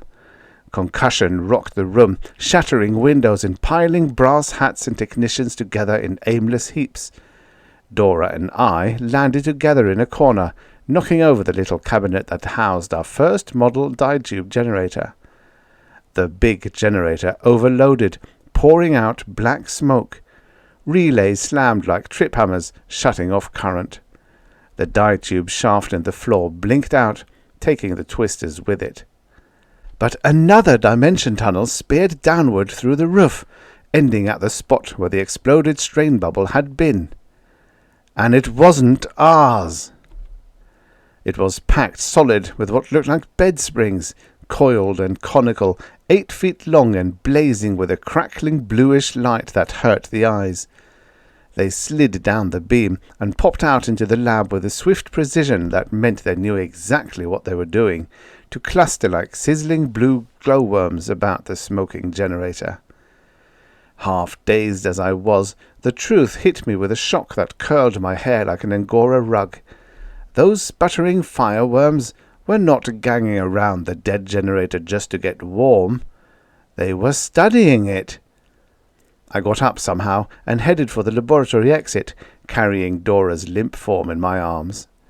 The military beat me to it. The generals and their staffs were already there, jamming the doorway like a herd of stampeded sheep. I was the last man out, leaving the fireworms still circling about the smoking generator. Doc Maxey had stopped on the gravelled gyro court halfway between the lab and his house on the hill above, but he wasn't waiting for us. He was staring back toward the lab with his scrubby beard fluttering in the night wind and his eyes shining like wet marbles. I looked back to see smoke pouring out of the laboratory windows. Great sparks of light shot out through it, but it wasn't until I understood Doc's yammering that I knew what they were. "They've left the rift," he was yelling. "They're free! We've let these monsters loose on the world!" The fireworms scattered systematically, taking off in every direction like snaky skyrockets. 1 minute the air was full of them. The next they were gone.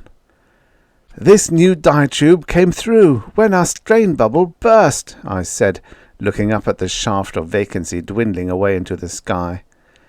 Dora came out of her faint then, but I didn't put her down. I liked holding her too well. "But how, Doc, and from where?" "From superspace, the plane of existence immediately above ours," Doc said, wringing his hands. "The energy backlash from our generator must have weakened the spatial barrier between dimensions, enabling them to break through at the point of stress." Even I could understand that. Dora got it too, and hid her face against my chest. "We've got to stop them somehow," she said. "Jerry, don't just stand there. Do something." At another time it would have been funny. She was asking me to stop this catastrophe when the best brains in the Western Hemisphere were legging it up the hill with nothing on their minds but mileage. "This is no time for jokes," I told her. "Let's get up to the house and call Washington, Doc." There were 2 phones in the house, but we couldn't get within yelling distance of either of them. Both generals were on the wire, countermanding each other's orders right and left and screaming for the Air Marines. The living room TV was blaring full blast at a circle of both Eastern and Western hemispheres, and they were hitting us right where we lived. In the space of a few minutes, those speeding fireworms had spread over the entire globe. They had penetrated the defense screens of both Eastern and Western hemispheres, and they were hitting us right where we lived. "The invaders do not seem to be conscious of us as entities," the newscaster gabbled, "but they are attracted to concentrations of nuclear materials as flies are drawn to honey, and for the same reason. Every atomic pile on Earth has been besieged by these alien monsters who are draining away our nuclear energy like leeches. At the present rate, all smaller piles will soon be inerted, and larger ones— Wait, a special bulletin. Latest information sheds some light upon the sudden onslaught of the Blazers, as the invaders are being called by a public still largely unaware of its danger. They first appeared some 20 minutes ago during a top-secret military experiment at the Connecticut laboratory of Dr. Marvin Maxey, well-known scientific—" Somebody shut off the set, and we stared at each other in blank silence. Nobody even tried to pass the buck. Fixing the blame wasn't important now. All that mattered was that unless the blazes were stopped immediately, our world was finished. Those fission-hungry fiends would strip us to the last erg of our nuclear energy, and to a world geared to atomic power, that meant the end. We had forgotten the coming war completely. There was no point in worrying now about being blasted out of our beds. In a few days, most of us would be starving to death in them. The brass hats camped on the telephones until daylight before they gave it up. Dora was dishing up scrambled eggs and coffee to Doc and me in the kitchen when 3-star Corbin stumbled in, out on his feet. "You were right, Dr. Maxey," he groaned. "Using your dimension tube as a weapon was a mistake. A cosmic and irremediable error. These invaders are indestructible. The concerted might of Allied military has failed to repel them. The doom of Earth is sealed." Doc plucked unhappily at his beard. "Surely we can retool our industries to electric power in time," he said. But he didn't sound sure. He sounded beaten. Corbin shook his head greyly. "You don't understand the psychology of panic, Doctor. Law is dependent upon power. When power fails, the mob rules. By this time tomorrow, government will have begun to break down. Civilization, as we know it, will disintegrate within a matter of days." I had known that all along, of course, but all of a sudden the real enormity of what was happening hit me like a boot in the stomach. There sat Doc Maxey, one of the most brilliant physicists in the world, stumped. Beside him drooped 3-star General Corbin, High Commander of Allied military, and he was as helpless as a corner newsboy. A top-flight crew of research technicians stood around in the living room like so many cigar-store dummies, looking at each other blankly while the world skidded to ruin on a slippery cosmic banana peel. Dora came over and put an arm across my shoulders. As suddenly as I had got scared, I got mad. It wasn't just the idea of the world going bust that burned me. This was a personal business that threatened Dora and me and our friends and all the millions and millions of people we had never even seen. Here was the lot of us headed A/T straight back to the Stone Ages. A few days more, and people we had known and loved would be hunting each other through the streets with clubs, driven to murder and worse, because a crew of greedy alien fireworms had a taste for atomic fission. It was a hopeless affair, and I knew it. But down inside me, a nagging little ghost of an idea kept whispering that we must have overlooked something, that somewhere there must be a loophole these high-voltage intellects had missed. Sometimes, I told myself, theorists can be as dumb as ordinary people. Sometimes they just can't see the trees for the woods. "Look," I said, "we're missing a bet somewhere. We built the diatube in the beginning to—" Doc gave me a pitying look. "Will you keep your infantile inspirations to yourself, Gerald? I'm trying to think." I turned to 3-star Corbin, getting eager because the idea had just nudged me again. It wasn't clear yet, but it was there, begging to be recognized like a half-remembered name that trembles on the tip of your tongue. "Will you listen, General? There's a chance that—" The General gave me a poisonous glare. "Can't you see that I'm planning a course of action? Shut up, or I'll have you thrown out." I jumped up, knocking over my coffee, and walked out. Dora came outside after me and caught my arm. "Jerry, what are you going to do?" "I'm going down to the lab," I said. "Maybe I'm nuts, but I think we've still got a chance to beat this infernal thing." The sun came up, round and rosy, while we walked down to the lab, and I felt my scalp prickle when I saw the no-coloured shaft of the Blazer's diatube rising against it like a black finger of doom. "There used to be an early mail rocket out of Waterbury at sunrise," Dora said softly, "and a passenger flight just afterward. Remember how we used to complain because they woke us up, Jerry? And now—" "Now there won't be any more rockets," I said. "There won't be any more movie dates or drive-ins or corny floor shows. No more football games or Sunday afternoon spins in the country. There won't be any more people after a while, except a scattering of G-strung savages running wild in packs and maybe eating each other. Go back and look after Doc, will you? He needs you." But she wouldn't go. The original dye-tube model was still in its corner, undamaged. I had done a solid job of wiring and testing that rig, and it had stood the blast without even so much as a bent helix. I checked it over, working fast, and bolted on a power feed rectifier that would adapt it to a mobile AC input. The little cabinet was too heavy to lift, so edged it onto a hand truck and trundled it out of the lab and across the gravelled landing court to the shed where Doc's gyro stood. Dora helped me hoist it inside and bolt it down.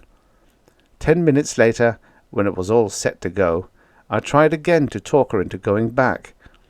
There wasn't more than a chance in 10,000 that my idea would work, and if it did, I'd be left stranded in an alien dimension.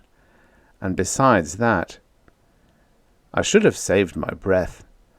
"I don't know what you're planning," Dora said, squeezing into the seat beside me, "but it doesn't matter. I'm going with you, Jerry." I looked out at the blazer's dye tube, standing black against the sunrise, and I didn't argue. Maybe she was right. Why not go now, together, and get it over with? "All right," I said, and sent the gyro whirring out of the shed. "Hang on tight, kid. Here goes nothing."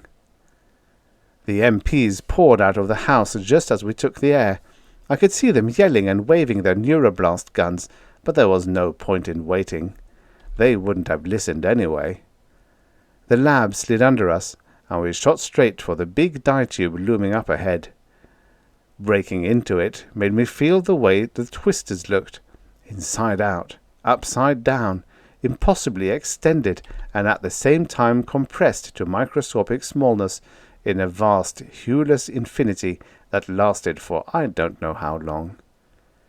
It turned out that there really was no such thing as time, or distance either for that matter, between dimensions. The dye tube itself was a sort of sensory compromise, an illusion created by the mind's effort to visualize a cross-section of a continuum that can't be visualized. Our transit made me think of the two-dimensional ant. One instant we were over the lab, the next we were out of this world, in superspace. The blazer's dimension was worse than the dye tube. Looking through the gyro's window made me feel like a schizophrenic drunkard with a set of mirror image screamies, watching impossibly elastic nightmare shadows flickering across a crazy house looking-glass. There was an upside-down horizon that heaved like a bowl of phosphorescent jelly, a scattering of what might have been animated buildings, and close at hand a great flurry of helical blazers, circling like mad about something I did recognize. It was a huge orange strain bubble, a space warp set up by whatever sort of generator that blazers had made to pierce our dimension. There wasn't a chance of making any real sense of what I saw. It would have been easier for a flea on a camel's back to describe what went on in a three-ring circus. But the strain bubble was what I had come to see. The rest didn't matter too much. "Warm up the model," I said. My voice had a thin, windy sound, and I couldn't keep it steady. "From the way they're flitting around that bubble, they've got troubles of their own, and they're going to have more." Dora understood then what I had in mind. "Their generator is weakening the barrier to the dimension above this one," she said. "Jerry, something is trying to break through, isn't it?" Our little dye tube model gave a tentative sizzle, and it sounded pitifully weak. Using it was like tackling a grizzly with a hatpin, but there was no help for that now. "They aren't zipping around that space blister for exercise," I said. "Maybe they don't know exactly what is on the other side, but they're worried." That was the whole crazy 1,000,000 to 1 chance that had brought me there. It stood to reason that the blazer's dye tube generator would create a strain warp similar to ours in their own dimension. If we could puncture their weak spot as they had punctured ours. The 2-inch beam of our little dye tube shot out, boring wide of the outlandish blob that was the blazer's generator. I swung it back, correcting my aim, and the heat went on. The blazers dropped their work instantly and whirled up toward us. but for once they were slow. Our little die shaft sliced through and beyond them, and touched the strain bubble.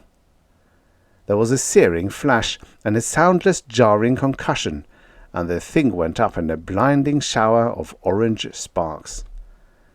It was over as quickly as that.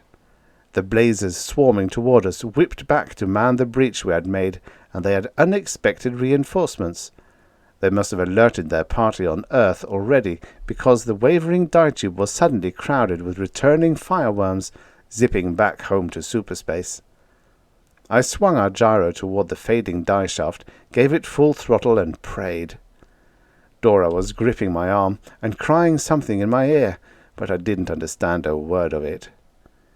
I looked back once, just before we hit the crumbling column. The shower of sparks had died out, and in its place stood a familiar shaft of vacancy, boring outward into the upside-down sky. Something squeezed through the break while I watched, beating back the blazes who fought to stop it. I got only a glimpse, but I'll never be the same again. It was a twister, but it didn't look like the ones we had seen through our dye tube.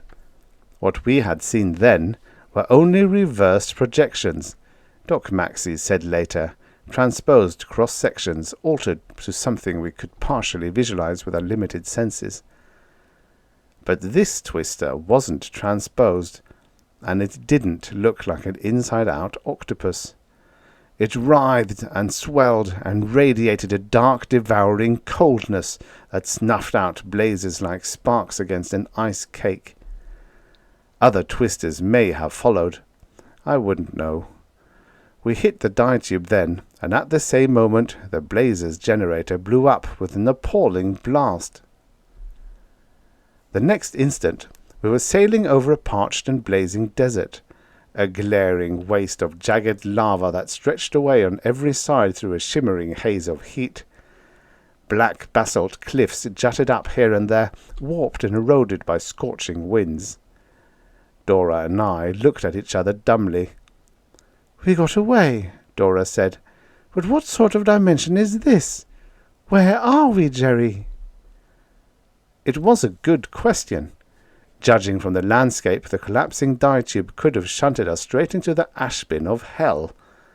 There wasn't a twinkle of water anywhere, not a wisp of cloud, nor a flutter of bird in the sky. Just a vast, wind-swept desolation, parching to a sandy crisp under a flaming sun. I was fumbling for an answer when Dora caught my arm. "Look, Jerry, there, over the horizon. Isn't that smoke?" I looked, and it was. A thin white streamer of smoke rising across the Badlands, wavering at the top like the crooking of an enigmatic finger. "We may as well investigate," I said, heeling the gyro toward it. "If it means another danger, we might as well face it now as later." But it wasn't another alien menace. It was a sheep camp at the edge of the lava beds not far from San Rafael, New Mexico. The Mexican herder ran like a jackrabbit when we swooped down, never having seen a gyro before. But at Acomita, over on the Pueblo Indian Reservation, we found a government agent who gave us our bearings and brought us up to date. After what we had been through, it was only a minor shock to learn that it wasn't 1982 any longer. It was 1985, and the blazes had been gone for so long that they were practically forgotten. Doc Maxey explained later, when we showed up with a small army of telepaper reporters at his Connecticut home, that our being caught in the collapsing dye field had somehow distorted the time values involved and had shunted us 3 years into the future. We took his word for it. "The proponents of the circular universe theory were more right than they knew," Doc said, beaming and waggling his beard. "There would seem to be only 3 major planes of existence, each existing in a state of reciprocal contiguity to the other 2. I suspect also that spherical space is actually a unilateral continuum of 3 layers, restricting lateral transit to one direction in much the same fashion as a rectifying crystal governs the flow of electrons. That would explain why the Twisters could force entrance to the Blazes dimension once you destroyed the strain bubble in superspace, but could not enter our plane from their own subspatial continuum. It's all physics to me, I said, holding Dora's hand and feeling almost safe again. Only one thing worries me. Did the Blazers lose the rhubarb we ran out on, or will we have them back in our hair again some day? Doc gave me a startled squint and fuzzed his beard goatishly. "Get that model generator out of the gyro," he ordered, sounding like his old self. "We'll never know what the situation really is unless we reactivate the dye tube and start that rat race again," I yelled. I could see the whole crazy business happening over and over in a sort of vicious cosmic circle, and the thought made my scalp crawl. Over my dead body, you will. Dora and I had planned to find a minister next, but the big moment had to wait. I had one final adjustment to make on that infernal dye-tube model first. I made it on the spot, with a large sledgehammer. The end. Subscribe for your daily stories of futures past. And now, for the next story. The Mind Digger by Winston Marks. Originally published in Imagination Stories of Science and Fantasy, April 1958. Narrated by Tom Trussel. It was really a pretty fair script, and it caught me at a moment when every playwright worth his salt was playing in France, prostituting in Hollywood, or sulking in a slump. I needed a play badly, so I told Ellie to get this unknown up to my office and have a contract ready. When she announced him on the intercom, my door banged open, and a youngster in blue jeans, sweatshirt, and a stubbly crew cut popped in like a carelessly aimed champagne cork. I said, "I'm sorry, son, but I have an interview right now. Besides, we aren't casting yet. Come back in a couple of weeks." His grin never faltered, being of the more durable kind that you find on farms and west of the Rockies. His ragged sneakers padded across my Persian, and I thought he was going to spring over my desk like a losing tennis player. "I'm your interview," he announced. "At least, I'm Hilary Hardy, and your girl just told me you'd see me." "You are Hilary Hardy?" "In the morbid flesh," he said, jamming out 5 enthusiastic fingers that gulped my hand and jackhammered until I broke his grip with a Red Cross life-saving hold. "Spare the meat," I groaned. "I'd have to sign the contract too." I did it! They said I was crazy, but I did it the first time." "Did what?" "Sold the first play I wrote." "This is your first work?" "My very first," he said, splitting his freckles with a double row of white teeth a yard wide. "They said I'd have to go to college, and then I'd have to write 1,000,000 words before I'd produce anything worthwhile." If he hadn't owned such an honest, open face, I'd have thrown him out as an impostor right then. The ream of neatly typed pages on my desk would have fooled any agent, editor, or producer like myself on Broadway. The format was professional, the plot carefully constructed, the dialogue breezy as a May afternoon in Chicago, and the motivation solidly adult. "How old are you?" I asked. 19. "And you'll sign an affidavit that you wrote this play and it's an original work?" "Certainly." The smile faded a little. "Look, Mr. Crocker, you're not just kidding about this contract, are you? Is the play really okay?" "That," I said, trying to restrain my own enthusiasm, "is only determined on the boards, but I'm willing to risk $1,000 advance on your signature to this." I shoved the papers at him with my fountain pen on top. He didn't uncap the pen until he had read the whole thing, and while he pored over the fine print, I had time to catch my breath. His play competed rather well with the high average output of most professionals I knew. Not exactly terrific, but a relatively safe gamble, as gambles go on the street of bright lights. Well, I made a mental note to pass the script around a bit before I signed the contract myself. After all, he might have cribbed the whole thing somewhere. He finished reading, signed the contract, and handed it back to me with an air of expectancy. I stalled. We'll have the cheque for you in a few days. Meanwhile, you'd better get yourself an agent and an attorney and fix up that affidavit of authorship. Normally, I don't deal with freelance playwrights, you see." "But I don't need any agent," he protested. "You be my agent, Mr. Crocker." He was studying my reaction, and after a moment he said, "You still don't quite believe that I wrote Updraft, do you, sir? Now that you've met me, you want more time to check up, don't you?"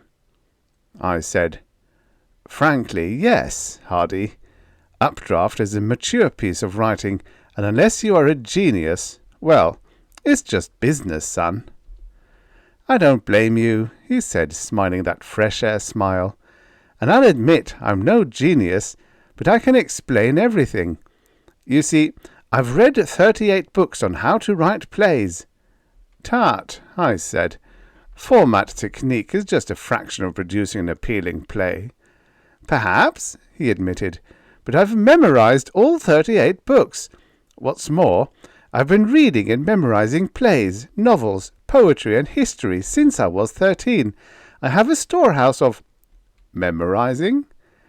"Yes, sir. I'm a student of mnemonics. You know, the art of memory perfection. My real ambition is to develop absolute recall. All my reading and memorizing have been just exercises to expand my power of complete recall." "You mean that playwriting is just a hobby?" "Not exactly. I need money, lots of it, to continue my research. Psychiatrists come high." Well, I suppose good plays have been written for screwier reasons, and I was in no mood to look a gift author in the mouth. I did pass Updraft around to a brace of critics, and none of them could hang a plagiarism charge on Hardy, so I wrote out his cheque and started the wheels going on the production.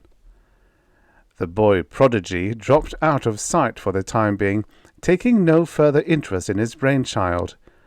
Updraft did all right in the sticks, but it was when we opened on Broadway that it began to coin money. In 10 performances we were playing to capacity crowds, and within a month we had to take the SRO sign. A lucky hit? I thought so at the time.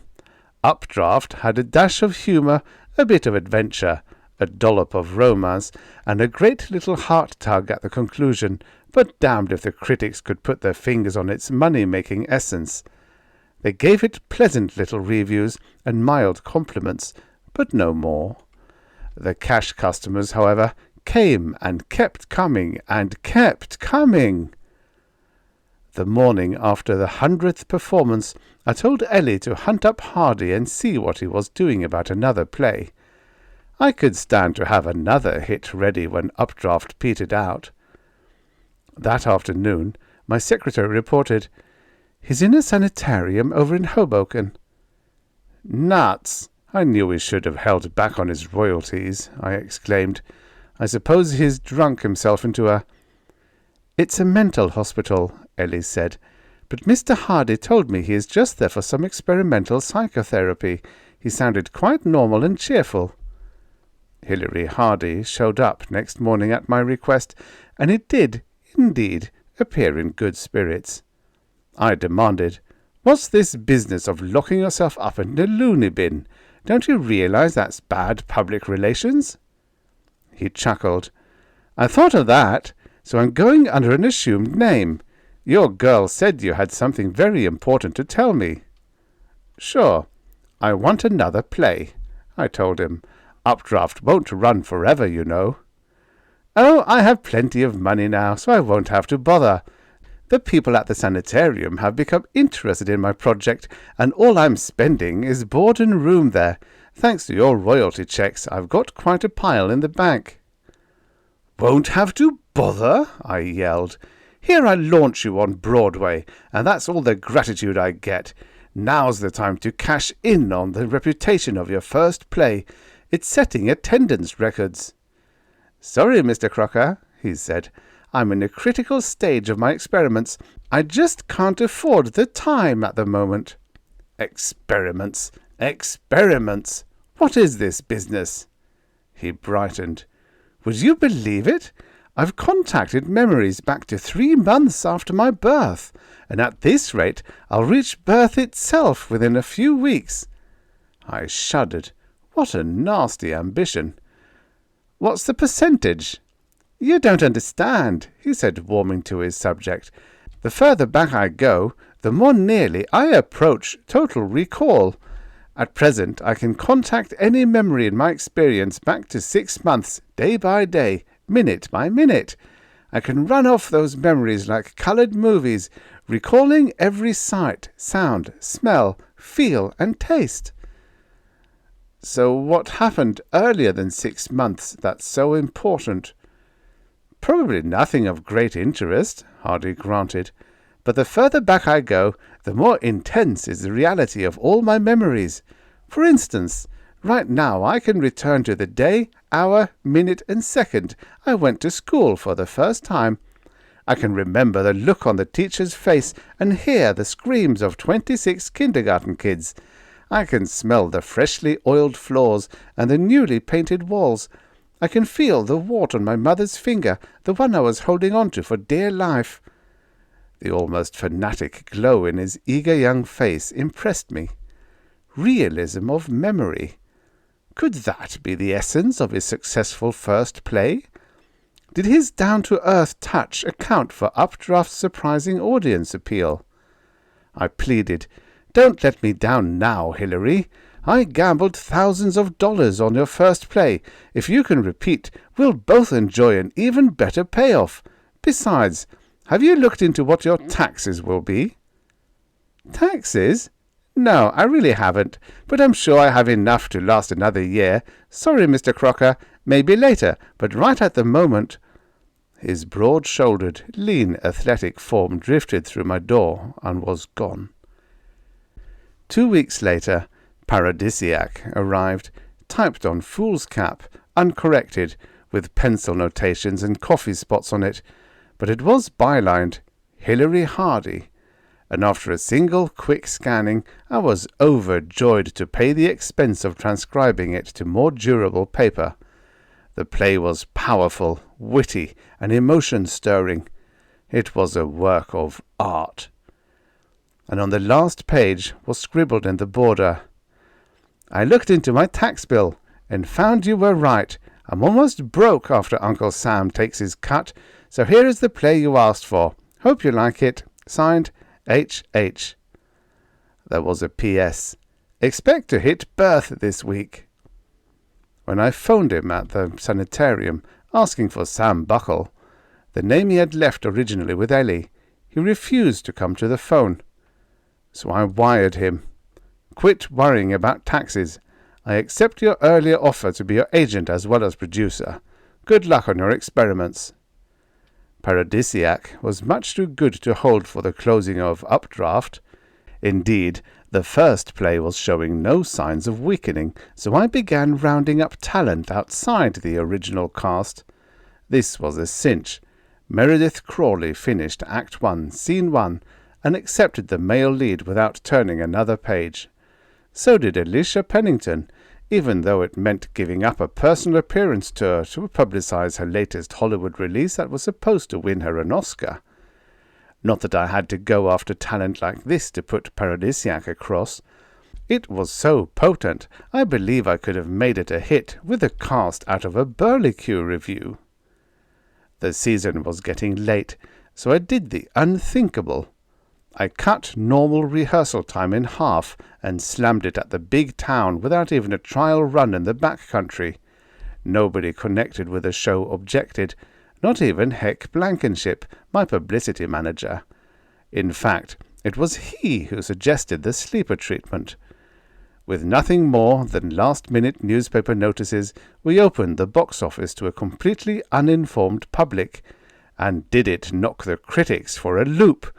Only a couple showed up for the first performance, along with less than a third full house of casual first-nighters. People wandered out, stunned. A substitute drama critic from the Times looked me up after the show, and there were tears of gratitude in his eyes. "My review of this play will establish my reputation," he told me. "If the boss had had any notion of what you were pulling, he'd have been here himself. But what about the author? I thought you were going to have to call the police when you failed to produce the author." It had been rough. The skimpy crowd had milled about for half an hour, screaming, "Author! Author!" Meanwhile, I was too choked up after the last heart-wrenching scene to get up and make a speech. Everything had gone perfectly. Even the brief rehearsal time failed to leave any rough edges. Crawley and Pennington were so carried away with their parts that they easily doubled their considerable dramatic stature that first performance. The supporting cast caught fire too, and, well, the likes of it is rarely seen anywhere. The lines seemed to come out of the actors' hearts, not their mouths. Cue lines blended with the dialogue interplay. The artificiality of stage sets, costumery, and makeup disappeared, and the simple yet profound drama unreeled like a bolt of vividly printed silk, flowing smoothly, strongly, absorbingly to the tragic comical climax that left the emotions reeling from the suspense and warm with relief. 2 days later, I looked at the figures on advance ticket sales and could find only one conceivable complaint. Paradisiac would make Hilary Hardy so much money that not even taxes could force him to produce another for a great while. What promised to be a major irritation, fending off the press from Hardy and protecting his anonymity, was converted into a master publicity stroke by Heck Blankenship. He swore the few of us who knew about Hardy's youth and whereabouts to complete secrecy. Then he proceeded to build his publicity around the mystery author. "But he's got a past," I objected when Heck first presented the scheme. "Old friends and relatives will spill the beans." "Have you really looked into Hilary's past?" Heck asked. I confessed I hadn't. Heck said that he had. It developed that Hilary Hardy was not our boy's real name. In his passion for anonymity, he had been changing his name every time he changed locations, which was often. Heck had traced his background through 3 moves that brought the author across the country, but the trail petered out at a ranch in Wyoming where Hilary had worked a month as a cowhand. The mystery author gag worked. Inside of 2 weeks, our promotion expense dwindled to almost nothing. Columnists were fighting for the privilege of pouring out free copy on both plays. Some of their speculations as to Hardy's real identity were pretty fabulous. Winston Churchill, Noel Coward, and even a certain witty ex-presidential candidate for the Democratic Party, but no one found him out, and the advance sellout began gaining a week every day. Now, I have made and lost my share of theatre fortunes, and I have learned a certain caution. At the moment I was quite content to ride with my 2 smash hits and leave Hardy to his experiments. Strangely, it was he who called upon me for action. A month after launching Paradisiac, he showed up at my office, looking leaner and more intense than ever. His crew cut was growing out, but it was from neglect rather than a sudden artistic temperament, I was sure. After locking the doors and cancelling my morning appointments, I said, "Well, Golden Boy, what brings you to civilization?" His smile was still strong and warm, but it was no longer youthful. There was a look of deep wisdom in his blue eyes that finally justified the magnificent play he had written. "Money," he answered briefly. "Haven't my checks been reaching you?" I asked in amazement. "Oh, yes, very gratifying," he said, pacing a groove in the deep carpet pile. "But I'm moving into prenatal memory now, and I accomplished it by administrations of a new B vitamin derivative. I have a staff of biochemists working for me producing this substance, but it's fearfully expensive. I need more of it, larger lab facilities to produce it secretly. I want to buy the sanitarium." "Buy the—" "Lock, stock, and personnel," he nodded. "I'm 3 months before birth already. My goal is conception." A big, brassy gong chimed in my brain. "That sounds like this Dianetics business that was going the rounds a while back." Hardy nodded. "In some respects, yes. But I have a single goal, total recall, and I'm taking a more comprehensive approach. Psychotherapy helped a great deal, but I have traced out every angle of mnemonics, improved on most and invented some new ones. The final problem is one of improving synaptic potentials and actual tissue tone in the brain. Biochemistry is giving me the answers. With enough of the new B vitamin derivative, I'm confident I can reach conception and a totality of recall." "But Hardy, what have you got when you get there? I still say, what's the percentage?" The look he gave me was puzzled, but completely tolerant. "You rave to me about my last play, yet you don't see what I'm getting at." He stopped pacing and sat opposite me with his muscular hands knotted into fists on my desk.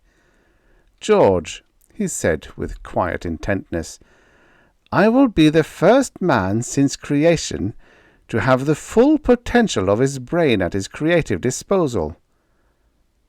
"How do you figure that?" "The brain has 3 principal functions. It can store information for recall, it can analyze and correlate this information, and finally, it can synthesize creatively. Now, the latter 2 functions are inherently dependent upon the quality of the first, or memory recall. As a truly thinking animal, man considers he has reached some acme of perfection because his brain is so superior to the lower animals. Actually, the real gulf is between what man has achieved and what he can achieve with his brain. The key lies in perfecting his recall. What good does it do to keep pouring in information when most of us are forgetting old things almost as rapidly as we're learning new ones? Of course, we don't really ever forget anything, but our power of exact recall grows fuzzy through disuse. Then, when we need a certain name or factual bit of information, we can't quite dig it up, or it comes up in distorted approximations. The same holds for calling on experience to help us with new problems. We may grasp the general lesson of experience, but most of the specific incidents of our lives are dulled in time. The lessons we paid dearly to learn are largely useless. So we go on, making the same mistakes, paying the same penalties over and over again." I shrugged. "Everybody would like a better memory, I suppose, but I've never known anyone to go off the deep end over it like you have. What more can you gain?" "Can't you visualize what it would be like to have even a short lifetime of knowledge and experience laid out in sharp detail of recall? Think of the new associations of thoughts and concepts that would be possible. Consider the potential for creating drama alone. Every word ever read or spoken, every emotion ever conveyed, every gesture of anger, love, jealousy, pain, pleasure, all this raw material glittering brightly, ready to pour out in new conflicts, dramatic situations, sharp, pungent dialogue." He made me sense his enthusiasm, but I couldn't quite feel it. Would such a tremendous ability necessarily be good? Something about its immensity frightened me, and I didn't care to consider it for my own use at all. I said, "Don't get me wrong. If this is what's going into your playwriting, I'm all for it, and what you do with your money is your own business. What do you propose?" "Can you absorb more of my work?" he asked abruptly. "I'm your agent, aren't I? I'll peddle it if I can't use it myself," I told him. Not that I was so eager for the broker's 10% so much as I wanted to have the pick of his output for my own productions. I didn't know what I was taking on. He turned out his third play in just 10 days. 10 days, I said. I read to the bottom of page 2 and decided, to hell with peddling this one, I'll produce it myself. Before I got into second gear on Beach Boy, however, Hilary sends a messenger over with "Madame President," a satire so sharp I knew it would make "Call Me Madame" look like Little Women. What do you do? There are just so many legitimate theatres in the city. While I'm pondering this and negotiating with a Hollywood agent to maybe take Beach Boy off my hands, along comes Red Rice, an epic novel of communist China that outbucked Pearl 100 heart-wrenches to 1. One phone call sold that one to Macmullen, and when they got a look at the manuscript, they raised the advance to $10,000. That was not bad for a first novel, and I didn't resent my $1,000 agent's fee. Before the summer was over, I was about ready to give up show business and become a one-author agent. Hilary was keeping 4 secretaries busy taking dictation and transcribing.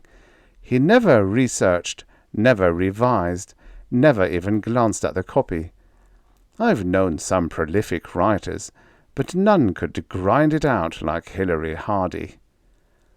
And it was good. Every piece was better than the last. His characters were strictly 3D right on paper, and word pictures. When he mentioned bedbugs, you itched and bled. When the villain slugged the hero a low blow, you felt it in your guts. And when boy got girl, brother, turn up the house lights quick. I got so involved trying to produce 5 plays at once, making dickers with publishers and motion picture studios, fighting off television people, and answering mail demanding a chance at foreign rights, that it was mid-November before I realized that it was over a month since I'd heard from the Golden Goose. In fact, Ellie drew my attention to it one morning. "Hadn't you better call the sanitarium?" she suggested. "Maybe he had a breakdown or something." The thought chilled me. Not only had I sold Hilary's complete output to date, but I had a file full of contracts for future novels and movie scripts worth a couple of $1 million. I didn't phone. I went. To Hoboken. In the outskirts, I found his private hospital, demanded to see Sam Buckle, and was told to sit down and wait. He was in therapy. 2 hours later, they took me to him. He lay on a hospital bed in his shorts, staring at the ceiling, and the sweat all over him like he had just stepped out of a shower bath. "Hello, George," he said, still looking at the ceiling. "Hi, kid. You sick or something?" He smiled a little. "The surf at Monterey. The sun fading through the low morning mist, a golden ghost peering through the sombre veil, and Julia, beside me, clinging to my arm, crying softly." "Hey, kid, I'm in New Jersey. Where are you?" I said nervously. He blinked. "In California, George. 2 years ago. I'm there. Do you understand? I'm really there." It was a little embarrassing. I felt like an intruder on a beach picnic. "Well, Hilary, that's just fine," I stammered. "I suppose that means that you've done what you set out to." "That's right." He nodded slightly. "Total recall, George. Every instant of my existence refiled under urgent. Every vision, every sound, every sensation laid clean and sharp like a sound film ready for running. I've done it, George." "How long ago did you—" 3 weeks ago I began heavy dosing with a vitamin. Today, just this last hour, I reached back into prenatal to the first instant of my cellular existence, and it was like ripping a curtain aside. I can't exactly tell you what it's like. Something like coming out of a black cellar into the noonday sun. It's almost blinding." He closed his eyes, squinting as though to shut out a glare. His blonde hair had grown long, and it lay on the pillow like a woman's. He had lost some weight, and except for the heavy chest muscles and thick forearms, he had the appearance of a poet, a delicate soul dedicated to some ephemeral plane out of this world. I figured I'd better provide a little ballast. "Congratulations and all that," I said, "but what about your work?" "I'm done," he said quietly. "Done? Are you forgetting that you bought a sanitarium, some 800 grand worth, and it's only half paid for?" "Oh, that. The royalties will take care of the payments." "Hilary, you keep forgetting about taxes." "Then let them take it back by default. I'm through with it." "Damn it," I said. "I looked into this deal. People don't take back sanitariums like overripe bananas, especially when they got you on the hook for more than it's worth. They'll hold you to the contract, and you can't get your equity out if you don't protect it by keeping up your payments. You have a wonderful start, and if you just fill the contracts I have on file now, you can pay it off and have plenty left to retire on. But right now, you aren't so solvent, boy." Well, he finally came out of his trance long enough to agree to fulfill the commitments I'd made for him, and I thought that once he'd got started, there would be no holding him. Just to make sure, I did something on my own. I let his identity and whereabouts leak out. It was a sneaky thing to do to him, but I figured that once he got a real taste of the fame that was waiting him, he would never let go of it. The papers splashed it. "Mystery genius is lad of 19. They swamped him. They swarmed over him and plastered him with honorary literary degrees, domestic and foreign. They Oscared him and Nobeled him. They wined, dined, and adored him into a godhead of the arts. The acting, publishing, TV, radio, and movie greats paid homage to his genius by the most hysterical bidding for his talents their checkbooks could support. I kept waiting for the Secretary of the Treasury to present him with a key to Fort Knox. Meanwhile, I waited patiently, having no choice, since I started the publicity nightmare myself, for the earthquake to settle down. As his agent, I was holding off all new commitments until he fulfilled the ones on hand. 6 months passed, and Hilary was still wallowing in glory, too busy sopping up plaudits to bother turning a hand.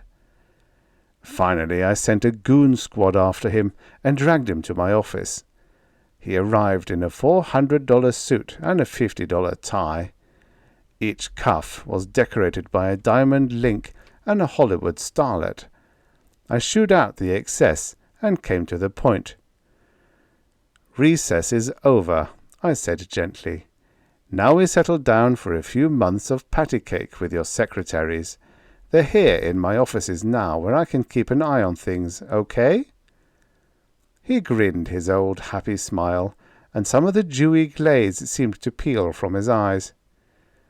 "You're right, George," he said, much to my surprise. "I can't coast forever, and believe me, I never visualized what this would be like. It's wonderful. The world is at my feet, George, at my feet." I had pegged him right. But after all, who could resist the accolade he had received? For all his monomania on this business of mnemonics, he was a red-blooded boy with active glands and youthful corpuscles. To my further delight, he threw off his imported suit coat and said, "I'm ready right now. Where do we start?" I broached the file and studied my priority list. "First off, Oscar wants a play. That'll take a week or two, I suppose. Then I have an assignment for a serial. I outlined about 3 months' work for him, or what would have been 3 months' work last summer. I moved him into my own penthouse apartment upstairs and herded him to work the next morning. My squad of strong arms guarded all entrances, and Heck Blankenship finally convinced the public that we meant business in getting a little privacy for our tame genius so he could hatch some more immortal works. I had lunch sent in to him in the next office, and didn't see him until 5 that first evening. I went in without knocking. One secretary was filing her nails, and the other 3 were putting on their coats. The covers were still on the typewriters, and Hilary was asleep or in a coma over in the corner. I kicked his feet off his desk, and he rocked forward. "Come on upstairs, I'll buy you a steak," I said. He smiled weakly. "I need one. It didn't go so good." In the elevator he added, "In fact, it didn't go at all." "Take it easy," I assured him. "You're a little rusty, that's all. What about the total recall? Is it still working?" He nodded, but he didn't say any more about it. Next day I stuck my head in before I went to lunch, and I congratulated myself on not pushing him too hard the first day. Hilary was off in his corner again, but his mouth was moving, and all 4 girls were doing the things that secretaries do when they are about 2 hours behind in their work. 8 days later, the thing dropped on my desk. I wet a finger with keen anticipation, but the spit wasn't dry before I was ploughing into Hilary's office, trailing loose sheets. "Are you kidding?" I yelled. He was out of his chair over by the window, staring out. All he did was hunch up his shoulders. The girls were standing around trying to act invisible. "Hilary," I said, trying to laugh, "don't be playing gags on old George. Where is it? Where's Oscar's play?" I'm afraid that's it," he said without turning his head. This fluff? This pablum?" "Well, I thought I'd try something light to begin with." "Light? This is no play. This is Pollyanna. It's been done. Where's your conflict, your problem, your suspense? Damn it, where's your characters?" "I'll get warmed up tomorrow," Hilary said, but he didn't have much conviction in his voice. He tried. He really did. I heard him thrashing around for a whole hour the next morning.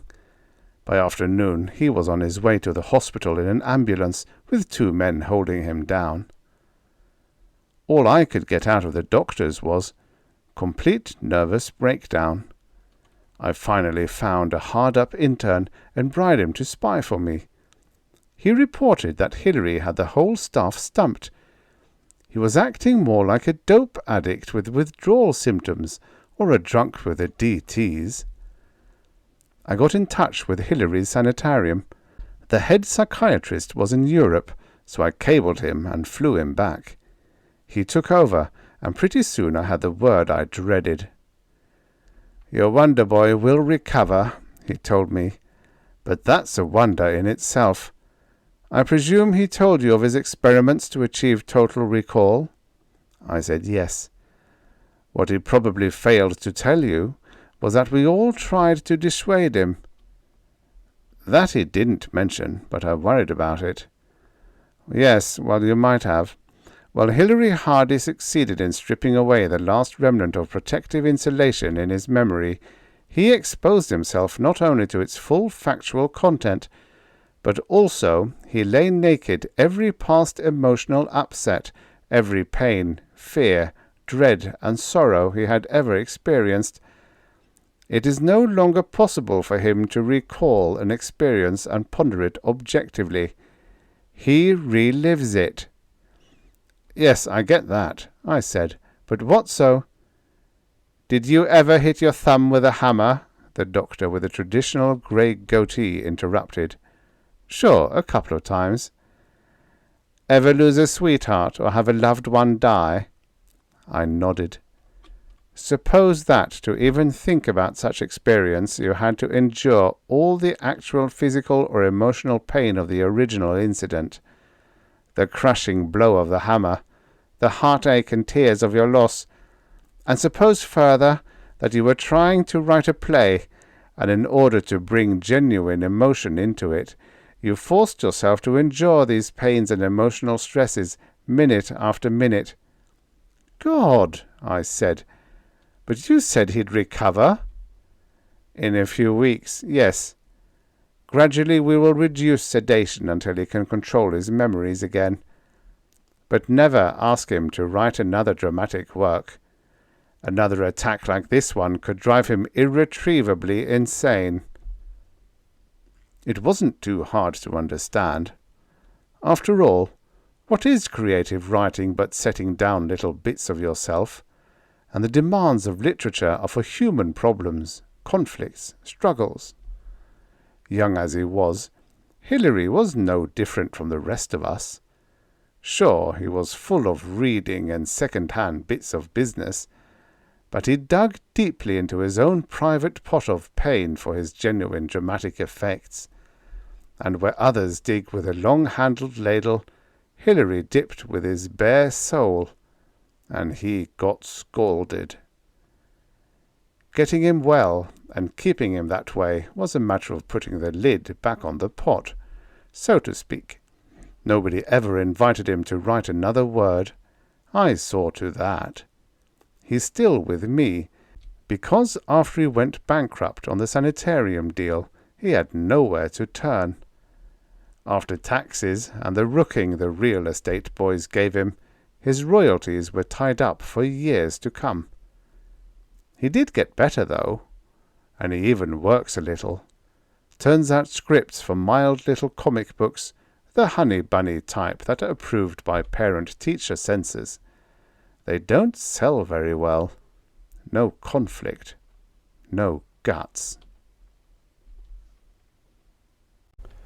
The end. Subscribe for your daily stories of futures past. Science fiction and fantasy and horror, oh my!